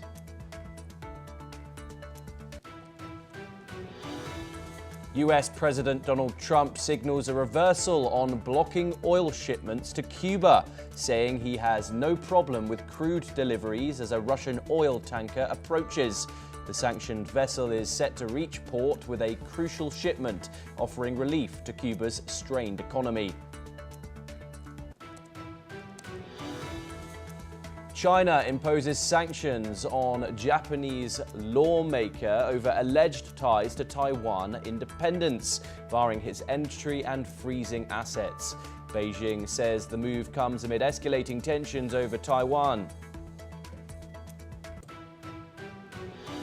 A Russian strike on the eastern Ukrainian city of Kramatorsk kills 3 people and injures 13 others. Ukrainian police say glide bombs were used in the attack on the frontline city, a frequent target in the war between Kyiv and Moscow. Those are your top headlines for the hour. We continue here on NewsX World to cover the war in West Asia. We have some updates to start coming out of Iran, where the Revolutionary Guard Corps announced that they struck an industrial complex in southern Israel with ballistic missiles. The Guards described the strike as retaliation for previous attacks by the US and Israel on industrial centers in Iran. Images released by Israel's Fire and Rescue Service show responders deployed to put out fires caused by impacts. The Israeli army reported damage may have been caused by missile shrapnel from a new Iranian barrage. Authorities say firefighters were working to stop the fire on a large scale. Let's listen in. אנחנו באירוע ברמת חובב. כפי שאתם יכולים לראות, צבע העשן כבר מציג לנו שהאירוע בשליטה. אנחנו לוחמי האש בהיקפים גדולים בולמים פה את השריפה וכמובן הצליחו למנוע את המשך ההתפשטות שלה. אני יכול לומר שהאירוע הוא בשליטה. לוחמי האש עם הצוות המפעלי יסיימו בשעות הקרובות את השריפה הזאת. אנחנו נפתח בחקירה כדי לקבוע בדיוק מה גרם לפרוץ השריפה. אנחנו בשליטה מלאה. Meanwhile, Iranian media also reported a US-Israeli strike on a petrochemical plant in Tabriz, northwestern Iran. The facility was hit, but details on casualties or damage were not immediately released. Officials confirm no toxic, hazardous or polluting substances were released and the situation remained under control. Joining us now and moving on. We move on now, apologies, and the number of US troops deployed in the Middle East has surpassed 50,000 following US military reinforcements. US military officials have reported that the total US troop presence in the Middle East, including existing forces and recent deployments, has reached over 50,000. This marks an increase of approximately 10,000 personnel within a month compared to before the Iran war began on the 28th of last month. Earlier, the US Central Command, which oversees troops in the Middle East, announced on the 27th the deployment of 3,500 Navy and Marine Corps personnel, stating forces aboard the amphibious assault ship, the USS Tripoli, have arrived in the area of operations.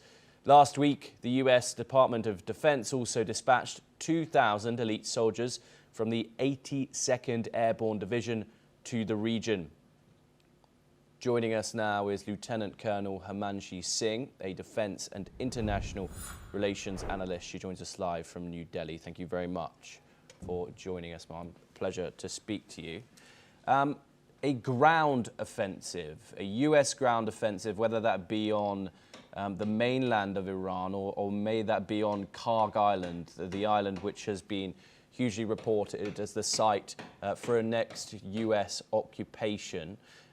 We are seeing thousands and thousands of troops arrive in the Gulf. This comes despite rhetoric from Donald Trump that peace talks are ongoing, and of course it's going to be a hugely unpopular operation inside the United States if he does decide to put boots on the ground, as they say. But is this inevitable now? Are we seeing the United States get into a sort of quagmire situation if ground troops aren't put into Iran, whether that be Karg Island or whether that be mainland Iran? What are your thoughts? Good morning, Thomas. Thank you for having me. See, as a geopolitical analyst with years of military service, I've seen how the troops surge and high stakes intelligence report can signal it from posturing to preparation. But let me put you in correct perspective of things. See, in 2003, when the Iraq invasion has taken place, it had taken more than 250,000 coalition troops to enter. And, you know, when it comes to Iran, if you talk about the geography, it is very, very mountainous and difficult terrain. So it won't be easier for these troops to operate unless they are coming for a specific operation at Kharg Island or the Strait of Hormuz, because the objective have to be very, very limited. Otherwise, if you are standing against an army of 5 lakh regular people and almost 5 lakh people in reserve, so you are actually coming against an enemy which has 10 lakhs troop already. And in the war so far, for last 30 days, what we have seen that Iran is not becoming weak anymore. The kind of projectiles they have been shooting and the kind of drones they are sending, the barrages, it is clearly, that they are much better prepared than what initial intelligence would have been talking to Trump all about it. Yes, So Mom. I just want to focus in on the Iranian Revolutionary Guard. Of course, we have had this rhetoric coming out non-stop from the president, saying that he has obliterated Iran's missile capabilities. However, when it comes to the Iranian Revolutionary Guard, the main armed force within the Islamic Republic, if a US ground occupation did happen, what kind of death toll would we be expecting? How can we compare that? It's often cited with 2003, as you brought up. What kind of human damage will be seeing on the US side if they were to encroach their way into Iranian territory, either on Kharg Island or in mainland Iran? Thomas, we have seen so far that Iran is doing what they are saying. They had initially written a letter to UN Security Council stating that Alpha, Bravo, Charlie, Delta, this will be done if our sites are attacked. So they are exactly going by that plan. Whereas we have seen Trump is coming out only with the rhetoric. And sometimes he talks about ceasefire, which we know it's a clear lie. And he then goes on attacking Iran again and again. So somewhere, first of all, they are narrowing the diplomatic exchange of talk that takes place. And secondly, American troops, I'm not saying they're less prepared, but having 40,000 or 50,000 troops, they can only be for deterrence, counter-terrorism, and security of energy corridors. However, when you are talking of specific times of war, when everything is intensified and escalated, he is actually sending these troops to commit suicide. It is not going to be easy for the American troops to operate in an area like Iran, and especially in the Strait of Hormuz or Kharg Island, where we know Iran already has the fast attack boats. It has the mines already set up. And Iran, no doubt, is not a military power like America, but the strategy by which they are playing and the playbook they understand. They have seen war for many years. Since 1979, they have been preparing. Yes. For 8 years long, they have been at war with Iraq. So they are well prepared. So if fresh troops come, even if they are Marines, they are paratroopers, they are naval strike groups, but even if they are being pushed into this theater, it is not a routine rotation, it is a force exaggeration, but Iran is going to take it as something which they have to eliminate. And, this is the ground reality that Iran will remain invincible at their own land. We have seen casualties in Vietnam, Afghanistan, and many places. So I think America has done miscalculation when it comes to strategy. So I think the ground invention will have more body bags going back to America, which is going to be very sad for the military troops and their families. Thomas. Okay, stay with us. We're turning over to another report that's just come out where US President Donald Trump is reportedly considering a special ground operation to remove 1,000 pounds of uranium from Iran. One, of course, of the objectives cited which caused this war to break out was to prevent the Islamic Republic from developing a nuclear weapon. However, US officials report that Trump has not yet made a final decision. He is weighing the possible risks to troops before moving forward with any operation. Meanwhile, The Australian Prime Minister, Anthony Albanese, has called for more certainty on US objectives. Albanese has emphasised the need for clarity on the goals of the war in Iran and also for de-escalation. Lieutenant Colonel Himanshu Singh joins us once again on this story. We're talking about another reported ground operation here. There has been not much clarity when it comes to the objectives of this conflict, as the Australian Prime Minister has just mentioned. However, one that is consistently put at the top of the rhetoric is to prevent the Islamic Republic from gaining that nuclear weapon. Different intelligence reports are put out. Some say that Iran is incredibly close. The others say that they have no intention in the first place to do so. Israel and the United States, of course, maintain that rhetoric that they do and are close. But this ground operation here that Donald Trump is reportedly on the verge of launching, you can't unlearn how to enrich uranium.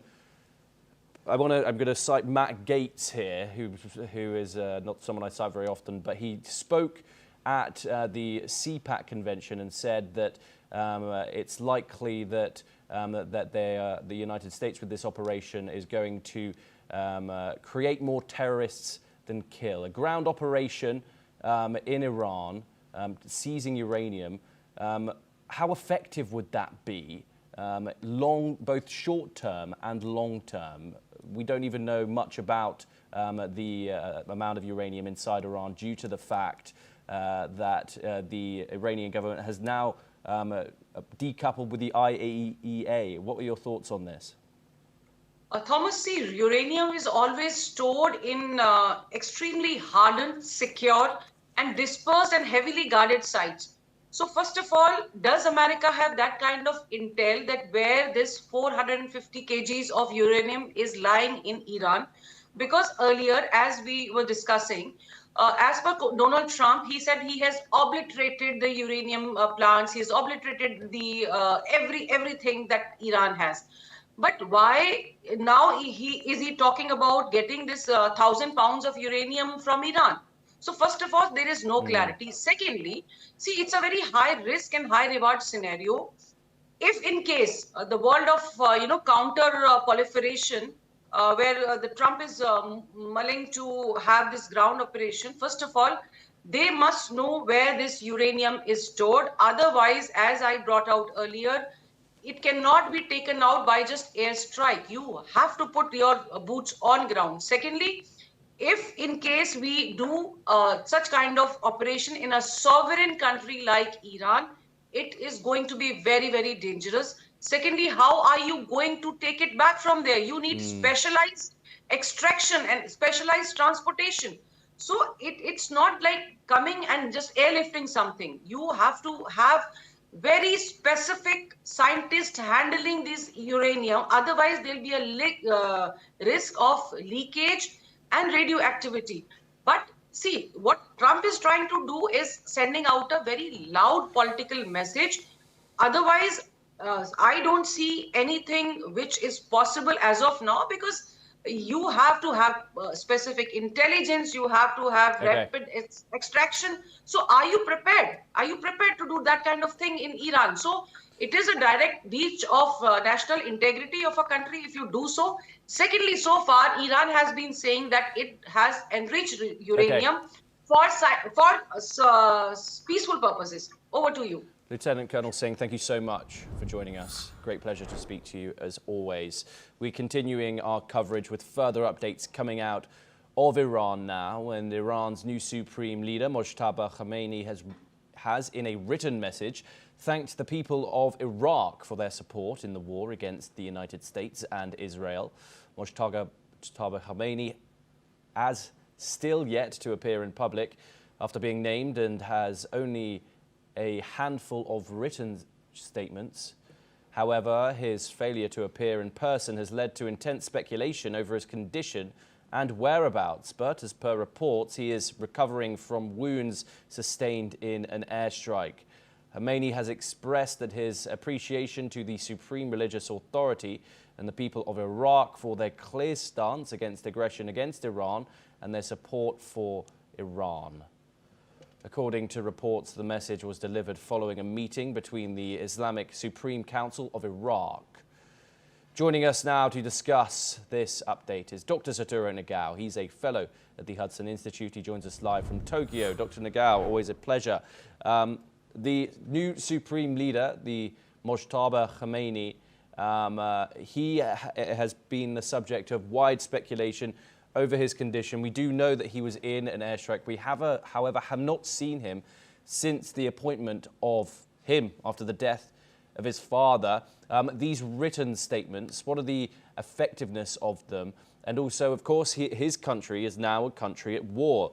The importance of the Ayatollah being public, appearing in public, is that not important to the Iranian people that he is addressing them directly, or do you think that they will understand his elusive approach during this conflict?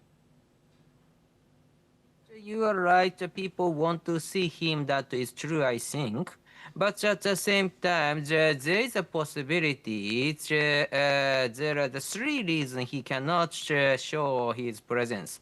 Firstly, of course, you have already mentioned the safety of him. And secondly, you have already mentioned wounded. There is a possibility that he was wounded because of the attack of the US and Israel. But there is a third reason, I think. The third reason is working style. Indeed, for a long time, there have been many information indicated he is controlling the Revolutionary Guard and decide politics or something like that. Even if before the war, there are many indications about this. So every time he likes working style, looks like the shadow something. So that's why currently he hasn't shown his presence in the public places to show his presence to the people directly. But that is the traditional working style for him. So he likes this working style. So that's why currently, because of the safety, because of the wounded possibility, he stay in the backside and control this. But indeed, he likes this working style. Dr. Nagao, stay with us. We're turning over to our next update, where Iran's Red Crescent Society says around 600 educational centers have been hit in strikes by the United States and Israel. Razia Alishvandi, the organization's deputy for international affairs and humanitarian law, warned that the attacks violate international humanitarian law and could amount to war crimes. The sites targeted include schools, universities, and other academic institutions. She said, adding that strikes put the lives of students, researchers, and professors at risk. We'll bring you more coming out of Iran, but now we head over to Yemen, where the Houthis, backed by Tehran, have escalated threats by warning of a full Bab al-Mandeb Strait closure if the US launches a ground invasion of Iran. The Bab al-Mandeb Strait sits between Yemen to its northeast and Djibouti and Eritrea, and the Horn of Africa to its southwest. It connects the Red Sea to the Gulf of Aden, which then extends into the Indian Ocean. It is about 29 kilometers wide and at its narrowest point limits traffic to 2 channels for inbound and outbound shipments and is de facto controlled by the Houthis. It is one of the world's most important routes for global seaborne commodity shipments, particularly crude oil and other fuel from the Gulf bound for the Mediterranean via the Suez Canal or the Suez Mediterranean pipeline on Egypt's Red Sea coast, as well as commodities bound for Asia, including Russian oil. We'll keep tabs on that situation in Yemen, but now over to Kuwait, where the Embassy of India has expressed its deepest condolences at the tragic demise of an Indian national due to an attack on a desalinization facility in Kuwait yesterday. The embassy is closely coordinating with the Kuwaiti authorities to render all possible support and assistance. This comes as an Indian worker was killed in an Iranian attack on a power and water desalinization plant in Kuwait, raising the number of Indian nationals killed in West Asia at war to at least 8. We'll bring you more on that, but now we move over to the US, where a Frontier airline from flight 2539 from Columbus, Ohio, made an energy landing at the Hartsfield-Jackson Airport in Atlanta yesterday. The landing came after a passenger on board made verbal bomb threats, sparking fears of a possible hijacking. Atlanta police and airport authorities responded with maximum security protocols, which they classified as a level 4 aircraft emergency. The plane landed on runway 8L at around 5 p.m. local time, and it was then moved to a remote location away from the terminal. Passengers were evacuated and the suspect was detained. The threat later turned out to be false. Frontier Airlines has confirmed details about the incident, while Atlanta police continue to investigate. It is not clear if other flights were affected, but no additional threats have been reported so far. Joining us now on this is Dr. Satoru Nagao once again. What do you make of this, Dr. Nagao? Of course, a bomb threat, but no bomb, a false alarm. How do you analyse how the airport staff reacted to this threat? In this case, of course, now it has dropped, but at the same time, this incident indicates the risk of the traffic in the air. Because currently the US-Israel bombing to Iran is happening, so Iran has the motivation to make the panic in the air traffic in the United States. In this case,